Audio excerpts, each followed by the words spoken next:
मैं एक दबंग सीईओ होता हूँ जिस पर एक इंटर्न चुपके से मेरी मंगेतर को पसंद करता है।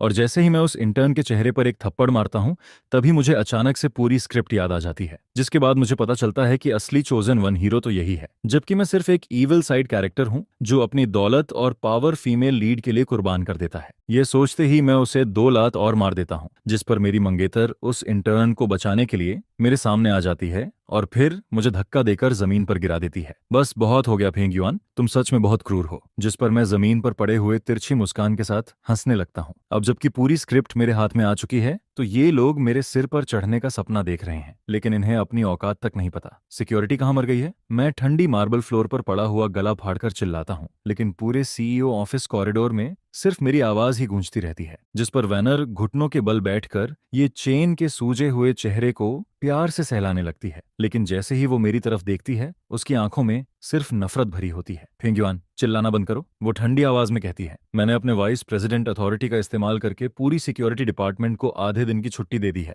आज चाहे तुम गला फाड़ लो, कोई भी यहाँ ये चेन को बचाने नहीं आएगा। यह सुनकर मैं पूरी तरह सन्न रह जाता हूँ। क्या यही प्लॉट आर्मर की ताकत है? मैं एक मल्टी बिलियन ग्रुप का चेयरमैन हूँ, लेकिन अपनी ही कंपनी में एक गार्ड तक नहीं बुला पा रहा। जिस पर ये चैन अपना चेहरा पकड़कर लाल आंखों के साथ मासूम बनने लगता है।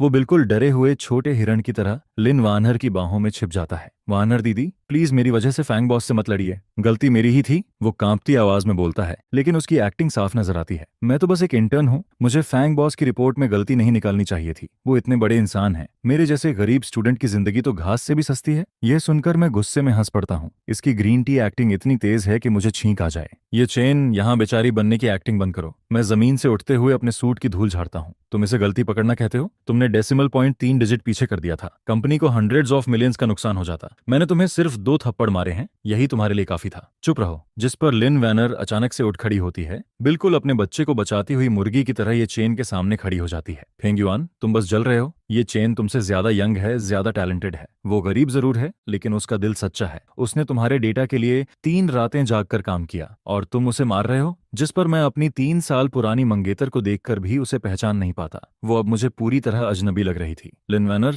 तुम्हारा दिमाग खराब हो गया है क्या? मैं ये चेन की तरफ उंगली दिखाते हुए बोलता हूँ। जिस आदमी को एक्सेल फॉर्मूला तक इस्तेमाल करना नहीं आता, उसे तुम टैलेंट बोल रही हो? एचआर डिपार्टमेंट को अभी कॉल करो, इस ये चेन को तुरंत फायर किया जाए। हमारी कंपनी किसी निकम्मे और ग्रीन टी एक्टर को नहीं पालती। यह सुनते ही ये चेन के कंधे कांपने लगते हैं और उसकी आंखों से आंसू गिरने लगते हैं। फैंग बॉस, प्लीज मुझे नौकरी से मत निकालिए। मेरी दादी हॉस्पिटल में है, मुझे इस जॉब की बहुत जरूरत है। वो रोते हुए मेरे सामने घुटनों पर बैठने ही वाला था, लेकिन तभी लिन वैनर उसे पकड़कर रोक लेती है। उसकी आंखें भी लाल हो चुकी थीं। ये चेन, मर्द घुटनों पर नहीं गिरते। तुम इस कोल्ड बोल्ड कैपिटलिस्ट के सामने नहीं झुकोगे। जिस पर वो फिर मेरी तरफ घूरते हुए बोलती है, फेंग युआन, तुम्हें उसे फायर करने का कोई हक नहीं है। मैं कंपनी का सीईओ हूँ और मुझे हक नहीं है। मैं हंस पड़ता हूँ, जैसे कोई दुनिया का सबसे बड़ा मजाक सुन लिया हो। जिस पर लिन वैनर अपने बैग से एक फाइल निकालकर सीधे मेरे चेहरे पर फेंक देती है। खुद देख लो, मैंने अपने शेयर्स को गारंटी में रखकर ये चेन को प्रोजेक्ट मैनेजर असिस्टेंट प्रमोट कर दिया है। कॉन्ट्रैक्ट साइन हो चुका है। अगर तुम उसे फायर करोगे तो 50 मिलियन कंपेंसेशन देना पड़ेगा। फाइल जमीन पर बिखर जाती है, जिस पर मैं उसके सिग्नेचर और लाल कंपनी सील को देखकर अंदर तक भड़क जाता हूँ। इस औरत ने मेरे पैसे से इस गोल्ड डिगर को पालना शुरू कर दिया था। लिन वैनर, तुमने कंपनी सील का इस्तेमाल करके ऐसा ट्रैश कॉन्ट्रैक्ट साइन किया?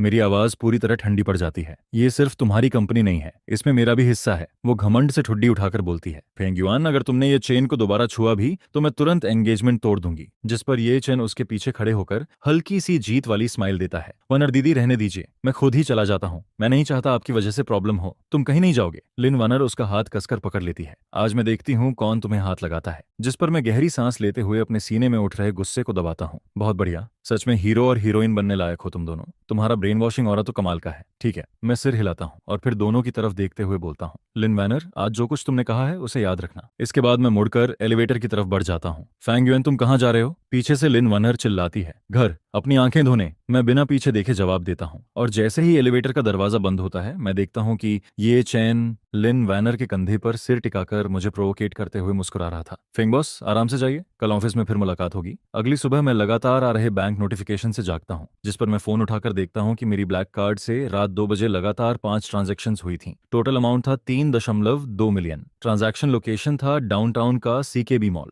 मैं अपना माथा दबाते हुए तुरंत अपने प्राइवेट अकाउंट मैनेजर को कॉल करता हूँ। गुड मॉर्निंग फैंग बॉस, मैं आपकी क्या मदद कर सकता हूँ? मेरे कार्ड से 3 मिलियन कैसे कट गए? क्या कार्ड हैक हो गया? मेरी आवाज बर्फ जैसी ठंडी थी, जिस पर सामने वाला मैनेजर कुछ सेकंड चुप हो जाता है। फैंग बॉस, आपको नहीं पता? वो हिचकिचाते हुए बोलता है। मिस लिन वैनर ने आपकी सप्लीमेंट्री कार्ड इस्तेमाल की थी। उन्होंने लिमिटेड एडिशन पाटेक फिलिप वॉच खरीदी है और साथ में कुछ हाई एंड कस्टम सूट्स भी। कस्टम सूट्स सुनते ही मेरा चेहरा और ठंडा पड़ जाता है। लिन वैनर के पिता को मरे हुए सालों हो चुके थे। ऐसे में वो ये चीजें अगर किसी के लिए खरीद रही थी तो साफ था कि वो सब ये चेन के लिए ही था। तुरंत उस सप्लीमेंट्री कार्ड को फ्रीज करो, मैं दांत पीसते हुए आदेश देता हूँ, लेकिन जिस पर मैनेजर की आवाज अचानक अजीब हो जाती है। सॉरी फैंग बॉस, मिस लिन पहले ही आपका ऑथोराइजेशन लेटर जमा कर चुकी हैं। जिस पर मैनेजर की आवाज और भी धीमी हो जाती है। उन्होंने उन सप्लीमेंट्री कार्ड्स को जॉइंट ओनरशिप कार्ड में अपग्रेड करवा दिया है। अब अगर कार्ड फ्रीज करना है तो दोनों ओनर्स की मौजूदगी और सिग्नेचर जरूरी होंगे। यह सुनते ही मैं झटके से बिस्तर से उठ बैठता हूँ। मैंने ऐसा ऑथोराइजेशन लेटर कब साइन किया था? जिस पर मुझे तुरंत समझ आ जाता है ये फिर वही घटिया प्लॉट पावर थी। सिर्फ मेल लीड पर पैसा लुटाने के लिए अब लीगल प्रोसेस तक को जबरदस्ती मोड़ दिया गया था। इसके बाद मैं कॉल काटकर तुरंत कार उठाता हूँ और सीधा कंपनी की तरफ निकल जाता हूँ। जैसे ही मैं सीईओ ऑफिस का दरवाजा खोलता हूँ, अंदर पूरा कमरा खाली पड़ा था, जिस पर सेक्रेटरी श्याओली कांपते हुए मेरे पास आता है। फैंग बॉस, वाइस प्रेसिडेंट लिन यहाँ नहीं है, वो कहाँ गई? मैं ठंडी आवाज में पूछता हूँ, जिस पर श्याओली घबराकर निकलता है। वाइस प्रेसिडेंट लिन ने असिस्टेंट ई के ऑफिशियल ज्वाइनिंग सेलिब्रेशन के लिए इंटरकॉन्टिनेंटल होटल का रूफटॉप रेस्टोरेंट बुक किया है। कंपनी के सारे सीनियर मैनेजर्स भी वहीं गए हैं। यह सुनकर मैं ठंडी हंसी हंस देता हूँ। मेरे पैसे से लग्जरी शॉपिंग और फिर उसी पैसे से ग्रैंड पार्टी। लिन वैनर, तुम सच में मेरी इज्जत को पैरों तले रौंद रही हो। आधे घंटे बाद मैं इंटरकॉन्टिनेंटल होटल के रूफटॉप रेस्टोरेंट का बड़ा दरवाजा धक्का देकर खोलता हूँ। अंदर पूरा माहौल लग्जरी से भरा हुआ था। ये चेन वही लाखों का कस्टम सूट पहने खड़ा था और उसकी कलाई में वही limited edition Patek Philippe watch चमक रही थी, जिस पर वो शैंपेन ग्लास हाथ में लेकर कंपनी के हाई लेवल एग्जीक्यूटिव्स के साथ हंसते हुए बातें कर रहा था, जबकि लिन वैनर उसके बिल्कुल पास खड़ी होकर उसे गर्व से देख रही थी। असिस्टेंट ये इतनी कम उम्र में इतना नॉलेज रखता है, फ्यूचर ब्राइट है इसका। एग्जैक्टली, वाइस प्रेसिडेंट लिन की नजर सच में कमाल है। जो लोग रोज मेरे सामने सिर झुकाकर चलते थे, वही अब एक इंटर्न की चापलूसी कर रहे थे। जिस पर मैं ठंडे चेहरे के साथ अंदर कदम रखता हूँ और पूरा रेस्टोरेंट अचानक शांत हो जाता है। सबकी नजरें सीधे मेरी तरफ मुड़ जाती हैं। ये चेन मुझे देखते ही एक पल के लिए घबरा जाता है, लेकिन अगले ही सेकंड फिर वही बेचारा वाला एक्सप्रेशन बना लेता है। फैंग बॉस, आप यहाँ? वो डरने का नाटक करते हुए एक कदम पीछे हटता है। ये पार्टी मेरी कंपनी की है, पैसा मेरा लगा है, तो क्या मुझे यहाँ आने की परमिशन भी चाहिए? मैं सीधे उसके सामने जाकर खड़ा हो जाता हूँ, जिस पर लिन वैनर तुरंत ये चेन के आगे आकर खड़ी हो जाती है। फेंग युआन, अब तुम क्या करने आए हो? आज ये चेन का स्पेशल डे है, क्या तुम्हें हर हाल में सब खराब करना जरूरी लगता है? जिस पर मैं ये चेन की कलाई में पहनी वॉच की तरफ इशारा करता हूँ। वनर ने मेरे कार्ड से 3 मिलियन की वॉच खरीद कर एक अजनबी आदमी को गिफ्ट कर दी। सच बताओ, तुम्हारी स्किन टाइटेनियम एलॉय की बनी है क्या? मेरी बात खत्म होते ही आसपास खड़े मैनेजर्स के चेहरे बदल जाते हैं, लेकिन अजीब बात यह थी कि किसी की आंखों में मेरे लिए सिंपैथी नहीं थी। उल्टा सब मुझे ही गलत नजरों से देखने लगते हैं। फेंग बॉस, आपकी बातें बहुत खराब लग रही हैं। सेल्स डिपार्टमेंट का ओल्ड वांग भौहें चढ़ाकर बोलता है। वाइस प्रेसिडेंट लिन और असिस्टेंट ये का रिश्ता बिल्कुल साफ है, और आप इतने अमीर इंसान हैं, सिर्फ कुछ मिलियन युआन के लिए इतना हिसाब कौन करता है? एग्जैक्टली। फाइनेंस डिपार्टमेंट का लियू जे भी तुरंत साथ देता है। असिस्टेंट ये की फैमिली कंडीशन खराब है, वाइस प्रेसिडेंट लिन बस उसकी मदद कर रही हैं। फेंग बॉस, एक बड़े बिजनेसमैन होकर भी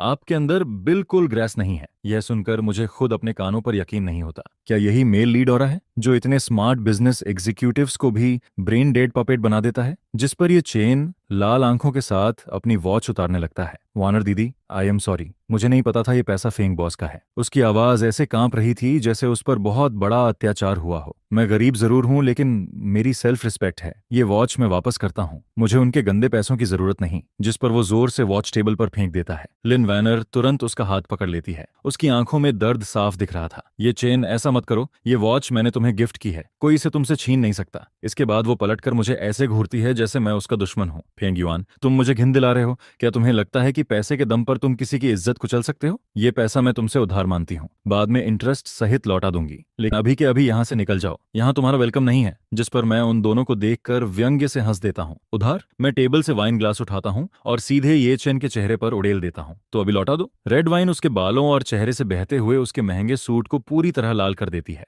पूरा रेस्टोरेंट एकदम खामोश हो जाता है। सब लोग मुझे ऐसे देखने लगते हैं जैसे मैंने कोई बड़ा क्राइम कर दिया हो। फेंग युआन, तुम पागल हो गए हो, लिन वैनर चीख पड़ती है और फिर घबराकर टिश्यू से ये चेन का चेहरा साफ करने लगती है। जिस पर ये चेन आंखें बंद करके कांपने लगता है, जैसे वो बहुत बड़ी बेइज्जती सह रहा हो। वैनर दीदी, रहने दीजिए। वो धीरे से आंखें खोलता है। उसकी आंखों में जिद और अपमान भरा हुआ था। फेंग बॉस सही कह रहे हैं, मैं आपको कहते हैं मैं इस तरह के कपड़े पहनने लायक नहीं हूँ। मैंने उनके पैसों को गंदा कर दिया। उसकी ये विक्टिम एक्टिंग सुनते ही आसपास के लोगों का गुस्सा और बढ़ जाता है।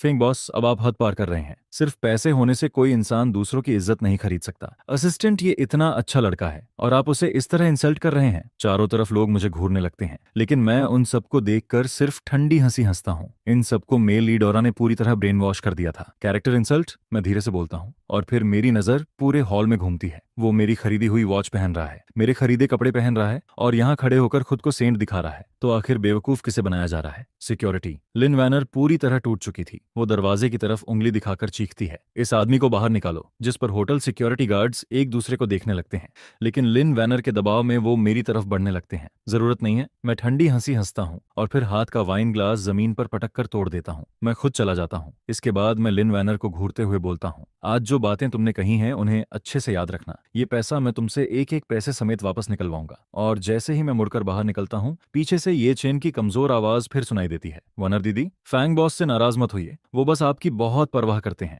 जिस पर मैं अंदर ही अंदर हंस पड़ता हूँ। ये ग्रीन टी एक्टर सच में अपने काम के प्रति पूरी ईमानदारी रखता था। अगले दिन ग्रुप हेडक्वार्टर्स के टॉप फ्लोर मीटिंग रूम में मैं मेन सीट पर बैठा हुआ हाथ में पकड़ी फाइल पढ़ रहा था और जितना पढ़ता जा रहा था मेरी भौहें उतनी ही ज्यादा सिकुड़ती जा रही थीं। ये शंघाई न्यू एनर्जी प्रोजेक्ट था जो ग्रुप के इस साल के दूसरे हाफ का सबसे इंपॉर्टेंट प्रोजेक्ट माना जाता था। इस प्रोजेक्ट में एडीएच में 1 बिलियन से भी ज्यादा इन्वेस्टमेंट होने वाला था और इसे तैयार करने में मैंने पूरा 1 साल लगा दिया था। लेकिन इस वक्त जो प्रपोजल मेरे हाथ में था उसे इतना बदल दिया गया था कि मैं उसे पहचान तक नहीं पा रहा था। पहले वाली सारी डिटेल्ड मार्केट रिसर्च और रिस्क एनालिसिस को पूरी तरह हटाया जा चुका था। उनकी जगह बस बड़े बड़े खोखले शब्द लिखे थे, एनवायरमेंट प्रोटेक्शन, सोशल रिस्पॉन्सिबिलिटी और बेकार के आइडियल ड्रीम्स जैसी बातें पूरे प्रपोजल में भरी हुई थीं। लेकिन सबसे ज्यादा मजाक वाली बात यह थी कि प्रोजेक्ट लीडर के नाम की जगह अब मेरा नाम हटाकर ये चेन का नाम डाल दिया गया था। कोई मुझे समझाएगा कि ये आखिर है क्या? मैं जोर से प्रोजेक्ट फाइल टेबल पर पटक देता हूँ। पूरा मीटिंग रूम एकदम शांत हो जाता है, जिस पर लिन वैनर, जो मेरे दाईं तरफ बैठी थी, आराम से कॉफी की एक सिप लेती है। फेंग युआन, इतना एग्रेसिव होने की जरूरत नहीं है, वो शांत आवाज में बोलती है। ये प्लान ये चेन ने पूरी रात जागकर तैयार किया है। उसके हिसाब से तुम्हारा पुराना प्लान सिर्फ कमर्शियल प्रॉफिट पर फोकस करता था, उसमें सोशल रिस्पॉन्सिबिलिटी की कमी थी। बिजनेस सिर्फ पैसे कमाने के लिए नहीं होता, उसमें आइडियल भी होने चाहिए। ये सुनकर मैं गुस्से में हंस पड़ता हूँ। आइडियल? मैं ठंडी नजरों से उसे देखता हूँ। 1 बिलियन की असली रकम जलाकर तुम्हारे ये सपने पूरे होंगे क्या? जिस पर मैं टेबल के आखिर में बैठे ये चेन की तरफ उंगली उठाता हूँ। जिस इंसान को फाइनेंशियल रिपोर्ट तक पढ़नी नहीं आती उसे पता भी है 1 बिलियन का मतलब क्या होता है। अभी के अभी ये प्रपोजल वापस ओरिजिनल फॉर्म में जाएगा और प्रोजेक्ट लीडर मैं ही रहूंगा। मैं एग्री नहीं करती। जिस पर लिन वैनर बिना डरे मेरी आंखों में आंखें डालकर बोलती है, मैंने पहले ही शेयर होल्डर्स से बात कर ली है। सबको लगता है कि ये चेन का प्लान ज्यादा इनोवेटिव है, ये फ्यूचर ट्रेंड के साथ मैच करता है। ये सुनकर मैं बाकी शेयर होल्डर्स की तरफ देखता हूँ। वो सभी लोग जो पहले बेहद स्मार्ट और शार्प हुआ करते थे अब ऐसे बैठे थे जैसे किसी ने उनका दिमाग कंट्रोल कर लिया हो। डायरेक्टर वांग, आपको भी ये कूड़े का ढेर इनोवेटिव लग रहा है? मैं ठंडी आवाज में पूछता हूँ, जिस पर डायरेक्टर वांग हल्का सा खांसता है और मेरी नजरों से बचने लगता है।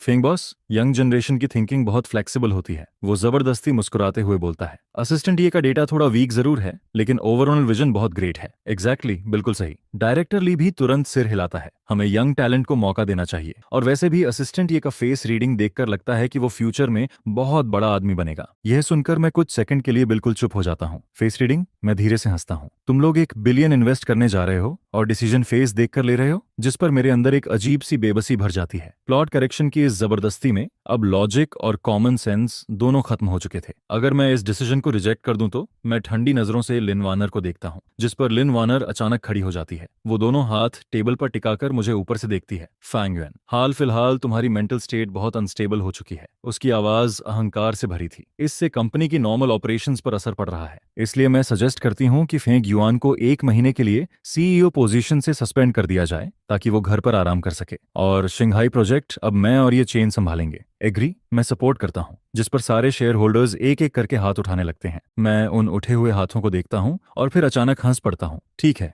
मैं धीरे से सिर हिलाता हूँ। अगर खेलना ही है तो फिर बड़ा खेल खेलते हैं। इसके बाद मैं खड़ा होकर अपना सूट ठीक करता हूँ। बस उम्मीद करता हूँ कि 1 महीने बाद तुम लोग अभी की तरह हंस पाओगे। और फिर मैं मीटिंग रूम छोड़कर बाहर निकल जाता हूँ, जिस पर पीछे से ये चेन की भावुक आवाज सुनाई देती है। सभी शेयर होल्डर्स का धन्यवाद। मैं शंघाई प्रोजेक्ट को जरूर सक्सेस तक लेकर जाऊंगा। काम से सस्पेंड होने के तीसरे दिन मैं अपने विला के सोफा पर बैठा बाहर हो रही तेज बारिश को देख रहा था।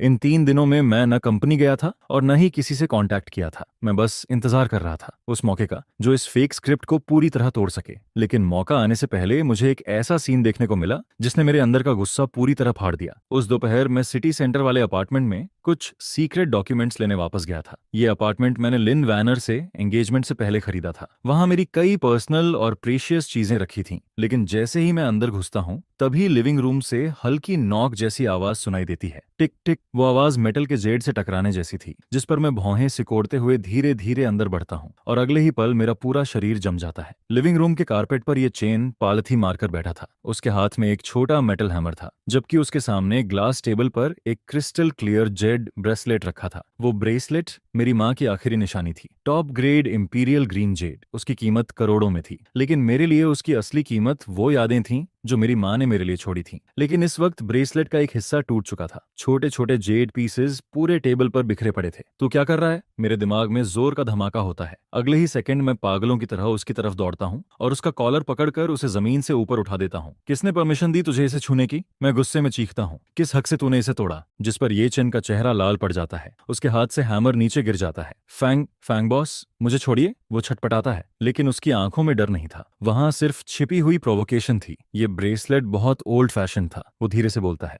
वनर दीदी ने कहा इसे पहनने से इंसान बूढ़ा लगता है। मैं बस इसे तोड़कर छोटे पेंडेंट्स बनाना चाहता था। वैनर दीदी ने कहा था आपको पसंद आएगा। यह सुनते ही मेरी आंखों के सामने अंधेरा छा जाता है। मेरी माँ की आखिरी निशानी सिर्फ लिन वैनर को खुश करने के लिए तोड़ दी गई थी। दफा हो जा। मैं गरजते हुए उसे जोर से धक्का देता हूँ, जिस पर ये चेन लड़खड़ाकर जमीन पर गिरता है। लेकिन इस बार वो अपनी रोज वाली वीक एक्टिंग नहीं करता। उसकी आंखें अचानक बेहद खतरनाक हो जाती हैं। तू मुझे धक्का देने की हिम्मत कैसे कर सकता है? वो गुर्राते हुए टेबल से एस्ट्रे उठाता है और सीधे मेरी तरफ दौड़ पड़ता है। मैं साइड हटकर अटैक बचा लेता हूँ। आस्त्रे पीछे दीवार से टकराकर टूट जाता है, जिस पर मैं तुरंत उसका हाथ पकड़कर उसे जमीन पर दबा देता हूँ। लेकिन तभी अपार्टमेंट का दरवाजा जोर से खुलता है। लिन वैनर शॉपिंग बैग्स लेकर अंदर आती है और जैसे ही वो ये सीन देखती है तुरंत चीख पड़ती है। बैग्स जमीन पर गिर जाते हैं और वो भागकर हमारी तरफ आती है, लेकिन वो मुझे नहीं संभालती। वो जोर से मुझे धक्का देती है और सीधे ये चेन को अपनी बाहों में पकड़ लेती है। ये चेन, तुम ठीक हो? उसकी आवाज दर्द से भरी थी, जिस पर मैं सोफा का सहारा लेकर खुद को संभालता हूँ और फर्श पर बिखरे जेड पीसेस को देखकर मेरा दिल अंदर से टूट जाता है।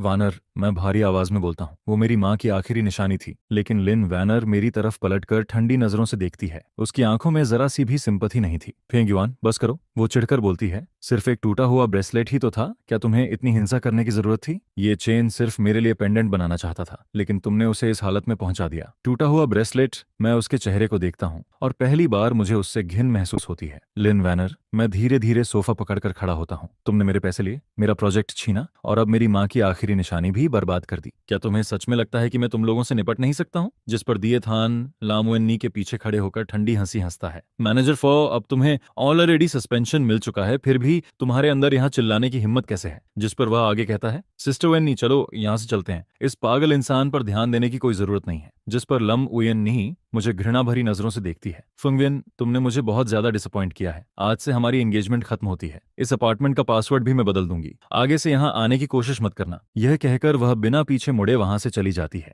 जिसके तुरंत बाद दरवाजा जोर से बंद होता है। कमरे के अंदर अब सिर्फ मैं और फर्श पर बिखरे हुए टूटे जेड के टुकड़े बचे रहते हैं, जिस पर मैं धीरे से घुटनों के बल बैठता हूँ और उन जेड के टुकड़ों को एक एक करके उठाने लगता हूँ। मेरी हथेली उन नुकीले टुकड़ों से कटने लगती है, लेकिन मुझे दर्द तक फील नहीं होता, क्योंकि दिल के अंदर का दर्द इन सब से कहीं ज्यादा गहरा होता है। इसके बाद मैं फ्लोर टू सीलिंग विंडो के पास जाकर नीचे देखता हूँ, जहां लामुयन्नी दिए थान के लिए अम्ब्रेला पकड़े हुए उसके साथ बारिश में चलते हुए दिखाई देती है। दोनों एक दूसरे को पकड़कर आगे बढ़ते रहते हैं, जिस पर मैं अपना फोन निकालता हूं और कॉन्टैक्ट लिस्ट के सबसे नीचे छुपे हुए एक नंबर पर कॉल लगाता हूं। 3 रिंग के बाद सामने से कॉल उठाया जाता है। तभी दूसरी तरफ से एक भारी और अथॉरिटी भरी आवाज सुनाई देती है। Uncle Wong. जिस पर मैं ग्लास में दिखाई दे रहे अपने थके हुए रिफ्लेक्शन को देखता हूं और मेरे होंठों पर एक ठंडी मुस्कान आ जाती है। गेम खत्म हो चुका है, प्लान भी एक्टिवेट करो। अब मैं इन्हें ऐसी हालत में पहुंचाऊंगा कि ये लोग मौत से भी बदतर जिंदगी जिएंगे। 3 दिन बाद दिन है प्रोजेक्ट की grand signing ceremony city centre के हिन होटल में आयोजित होती है, जिस पर लामुयन्नी पूरे बैंक्वेट हॉल को बुक कर लेती है और शहर के लगभग सभी मीडिया हाउस को इनवाइट किया जाता है।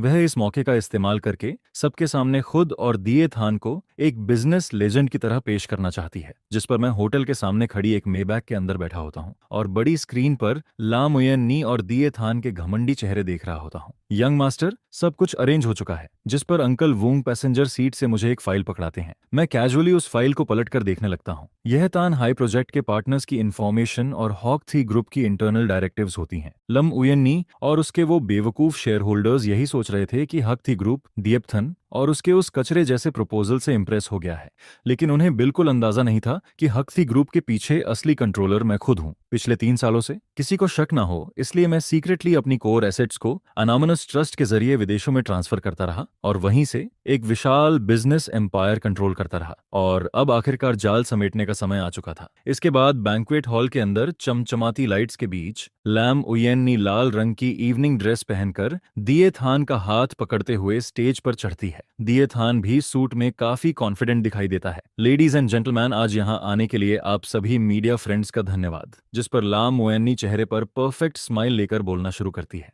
आज लाम ग्रुप और हॉक थी ग्रुप के बीच तिनहाई प्रोजेक्ट की ऑफिशियल पार्टनरशिप होने जा रही है और मैं खास तौर पर उस इंसान को थैंक्स कहना चाहती हूँ जिसने इस प्रोजेक्ट को पॉसिबल बनाया। जिस पर वह प्यार भरी नजरों से दिए थान को देखती है, यानी मिस्टर दिए थान। इन्होंने अपनी एक्स्ट्रा ऑर्डिनरी टैलेंट और सेल्फलेस डेडिकेशन से हाक थी ग्रुप के रिप्रेजेंटेटिव्स को इम्प्रेस किया है। यह सुनकर नीचे बैठे लोग जोरदार तालियां बजाने लगते हैं, जिस पर दिए थान माइक पकड़कर इमोशनल चेहरा बनाता है। मैं सिस्टर यूएननी के ट्रस्ट के लिए शुक्रगुजार हूँ। मैं सिर्फ एक नॉर्मल इंटर्न हूँ, लेकिन मैं मानता हूँ कि अगर इंसान के अंदर सपना हो तो वह मिरेकल क्रिएट कर सकता है। जिस पर वह आगे कहता है, वो कैपिटलिस्ट्स जो सिर्फ प्रॉफिट्स देखते हैं और एम्प्लॉयज को एक्सप्लॉइट करते हैं, उन्हें एक ना एक दिन समय जरूर खत्म कर देगा। उसकी ये फेक मोटिवेशनल बातें सुनकर नीचे बैठे छोटे मीडिया रिपोर्टर्स लगातार सिर हिलाने लगते हैं। बहुत बढ़िया कहा। इसके बाद लम उयेन्नी जोर से अनाउंस करती है, और अब मैं हक थी ग्रुप के Asia Pacific chairman mister William को कॉन्ट्रैक्ट साइनिंग के लिए स्टेज पर इनवाइट करती हूँ। जिस पर बैंकेट हॉल का दरवाजा धीरे धीरे खुलता है, लेकिन अंदर आने वाला इंसान विलियम नहीं बल्कि मैं होता हूँ। मैं एक कस्टम मेड ब्लैक सूट पहनकर अंदर एंटर करता हूँ।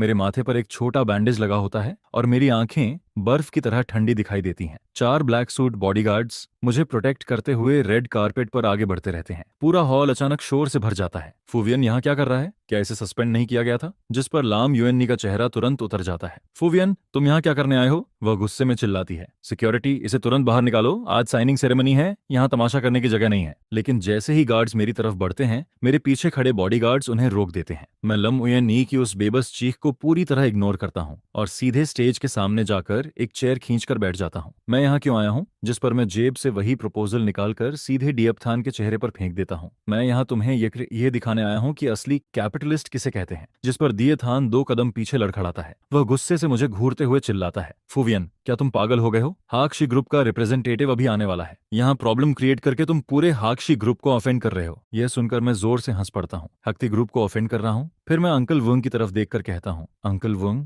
इन्हें बताइए मैं कौन हूँ। जिस पर अंकल वुंग आगे बढ़ते हैं और पूरे मीडिया हॉल की तरफ देखकर जोरदार आवाज में बोलते हैं, लेडीज एंड जेंटलमैन, मैं आप सभी को ऑफिशियली इंट्रोड्यूस करना चाहता हूँ। ये हैं हॉक थी ग्रुप के real owner, actual share holder और तिनहाई प्रोजेक्ट के फाइनल डिसीजन मेकर मिस्टर फोंगवियन। उनके इतना कहते ही पूरा हॉल मौत जैसी खामोशी में डूब जाता है। सभी लोग शौक में आंखें फाड़कर मुझे देखने लगते हैं। जिस पर लम उयेन्नी की आंखें सिकुड़ जाती हैं और उसका शरीर कांपने लगता है। नहीं, यह इम्पॉसिबल है। वह कांपती उंगली से मेरी तरफ इशारा करती है। तुम हक्थी ग्रुप के मालिक कैसे हो सकते हो? तुम तो एक पावरलेस लूजर थे। जिस पर दीपथन भी दांत भींचकर खुद को संभालने की कोशिश करता है। इनकी बातों में मत आओ, ये सिर्फ ब्लफ कर रहा है। हाकथी ग्रुप जैसी कंपनी किसी लोकल आदमी की प्रॉपर्टी नहीं हो सकती। लेकिन मैं उनकी डेस्परेट एक्टिंग पर ध्यान तक नहीं देता। मैं सीधे टेबल पर रखा माइक उठाता हूँ। मैं मालिक हूँ या नहीं, इसका जवाब तुम्हें अभी मिल जाएगा। जिस पर मैं उंगलियां चटकाता हूँ और हॉल की बड़ी स्क्रीन तुरंत बदल जाती है। स्क्रीन पर विदेश में मौजूद चेयरमैन विलियम वीडियो कॉल में दिखाई देता है। विलियम तुरंत सम्मान से सिर झुकाता है।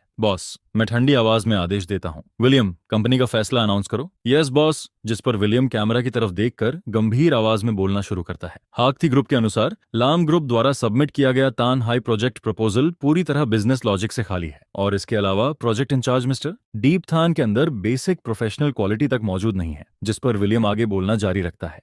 इसी वजह से ही नक्ति ग्रुप लाम ग्रुप के साथ अपनी सारी पार्टनरशिप को अनिश्चित समय के लिए कैंसिल करता है। साथ ही शुरुआती बिजनेस नेगोशिएशन के दौरान कमर्शियल फ्रॉड करने की वजह से हम लाम ग्रुप पर लीगल एक्शन भी लेने वाले हैं। कंपनसेशन अमाउंट होगी $200 मिलियन। इतना कहते ही वीडियो कॉल कट जाती है और बड़ी स्क्रीन वापस ब्लैंक हो जाती है। जिस पर लाम उयेन्नी के हाथ पैर कांपने लगते हैं और वह सीधे स्टेज पर गिर पड़ती है, क्योंकि $200 मिलियन का कंपनसेशन पूरे आज ग्रुप को तुरंत बैंकरप्टेसी और लिक्विडेशन तक पहुंचाने के लिए काफी होता है। नहीं, यह सच नहीं हो सकता। वह खुद से बड़बड़ाती रहती है। उसका परफेक्ट मेकअप अब बेहद हास्यास्पद दिखाई देता है, जिस पर दिए थान भी पूरी तरह सुन्न पड़ जाता है। जिस पैशन और मोटिवेशन पर उसे इतना घमंड था, वह सब एब्सोल्यूट कैपिटल पावर के सामने चूर चूर हो चुका था। इसके बाद मैं धीरे से खड़ा होता हूँ और ऊपर से उन दोनों को देखता हूँ। दिए थान, क्या तुमने नहीं कहा था कि कैपिटलिस्ट्स को एक दिन समय खत्म कर देगा? जिस पर मैं उसके सामने जाकर ठंडी नजरों से उसे घूरता हूँ। अब देखो, खत्म तो तुम हो चुके हो। पूरी साइनिंग सेरेमनी अब एक मजाक बन चुकी थी। मीडिया वाले ऐसे टूट पड़ते हैं जैसे शार्क को खून की स्मेल मिल गई हो। सभी लोग लगातार कैमरों चलाकर फर्श पर गिरी हुई लाम उयेन नी की बेइज्जती भरी हालत और दिए थान के राख जैसे पड़े चेहरे की फोटोज लेने लगते हैं।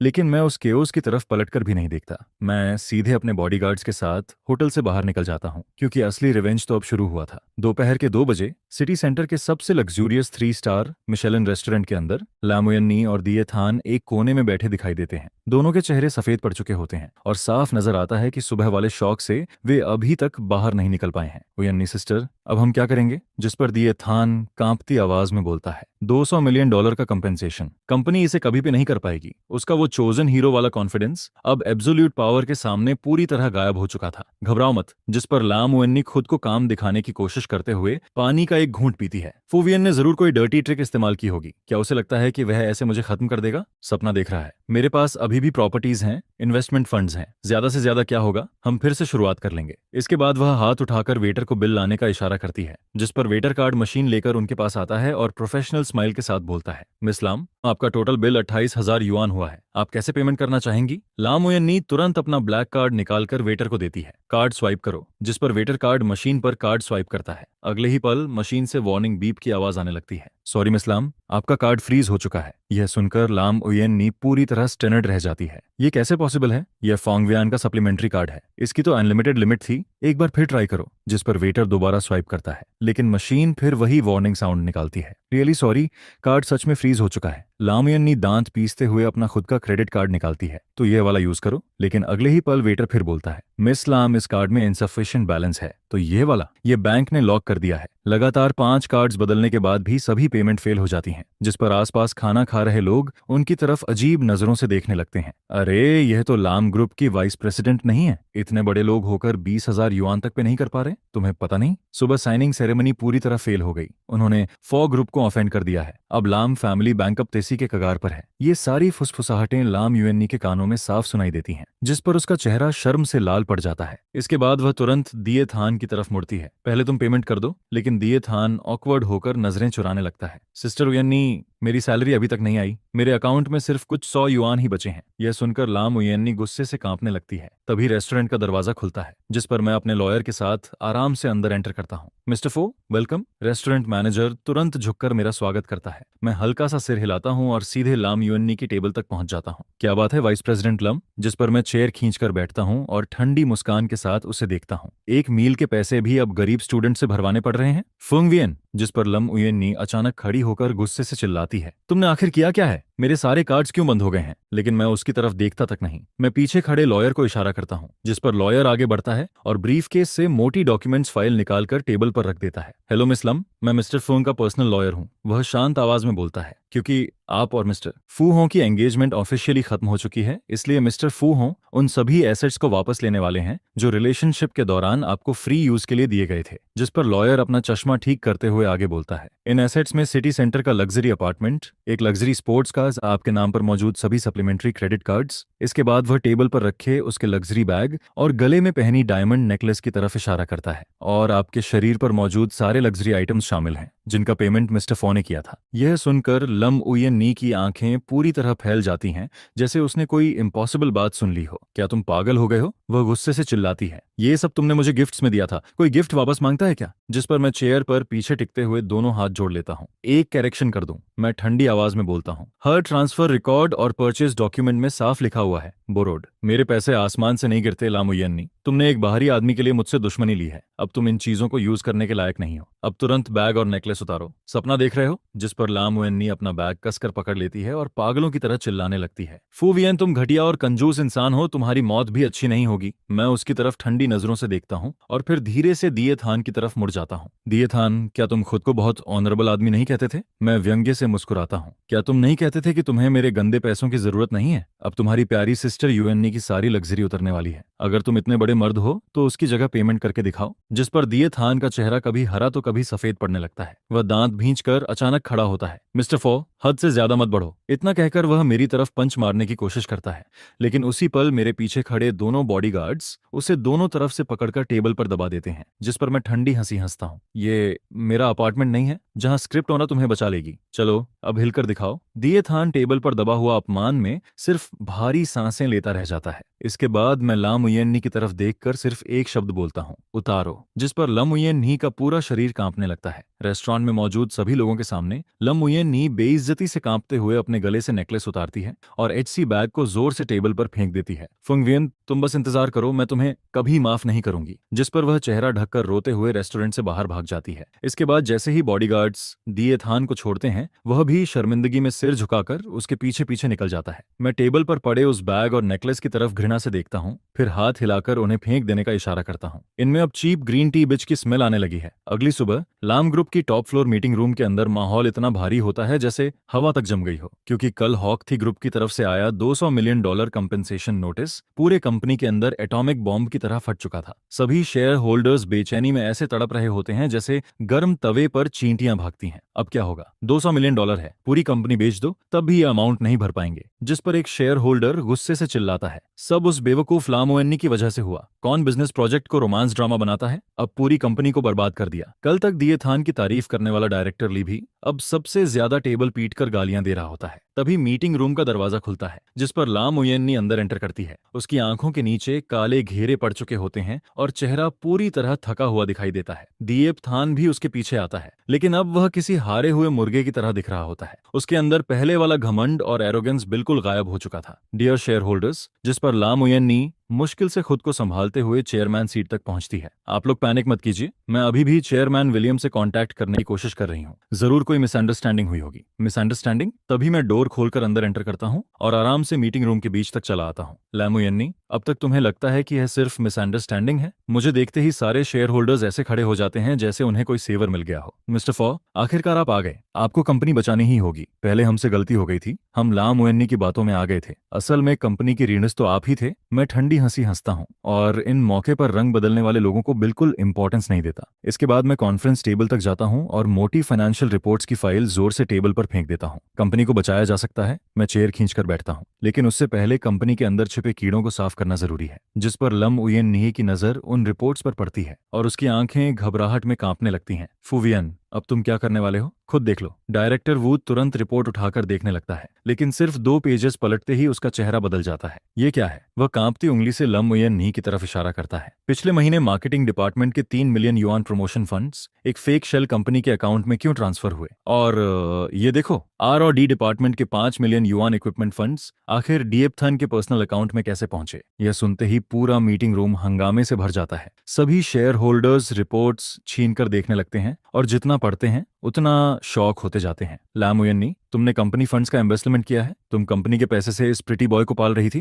पुलिस बुलाओ, अभी के अभी। जिस पर लाम ओएन्नी पूरी तरह पैनिक हो जाती है। उसे हमेशा लगता था कि उसने सब कुछ परफेक्टली छुपाया हुआ है। वाइस प्रेसिडेंट अथॉरिटी की वजह से कोई इन अकाउंट्स तक पहुंच ही नहीं पाएगा। लेकिन उसे यह नहीं पता था कि कंपनी का फाइनेंस डायरेक्टर कब का मेरा आदमी बन चुका था। नहीं, यह इन्वेस्टमेंट नहीं है। वह हड़बड़ाकर सफाई देने लगती है। ये शुरुआती इन्वेस्टमेंट था। दिए थान बहुत टैलेंटेड है, आगे चलकर वह कंपनी के लिए बहुत पैसा कमाएगा। बहुत पैसा? जिस पर मैं व्यंग्य से हंसता हूँ। उस इंसान के भरोसे जिसे बेसिक एक्सेल तक यूज करना नहीं आता, या उसके उस दिमाग के भरोसे जो छोटी सी बात पर आउट ऑफ कंट्रोल हो जाता है। इसके बाद मैं रूम के कोने में खड़े दिए थान की तरफ देखता हूँ। वह डर से कांप रहा होता है। दिए थान, तुमने 8 million yuan public assets misuse किए हैं। इतने पैसों के लिए तुम्हें कई साल जेल में सड़ना पड़ेगा। यह सुनते ही दिए थान के पैर जवाब दे देते हैं और वह सीधे जमीन पर गिर पड़ता है। मिस्टर फोंग, मुझसे गलती हो गई। जिस पर वह घुटनों के बल रेंगते हुए मेरे पैरों तक आ जाता है और मेरे पैर पकड़ लेता है। यह सब सिस्टर यूएननी ने करवाया था। सारे पैसे उसी के पास हैं। मैंने 1 युआन तक खर्च नहीं किया। प्लीज मुझे माफ कर दीजिए,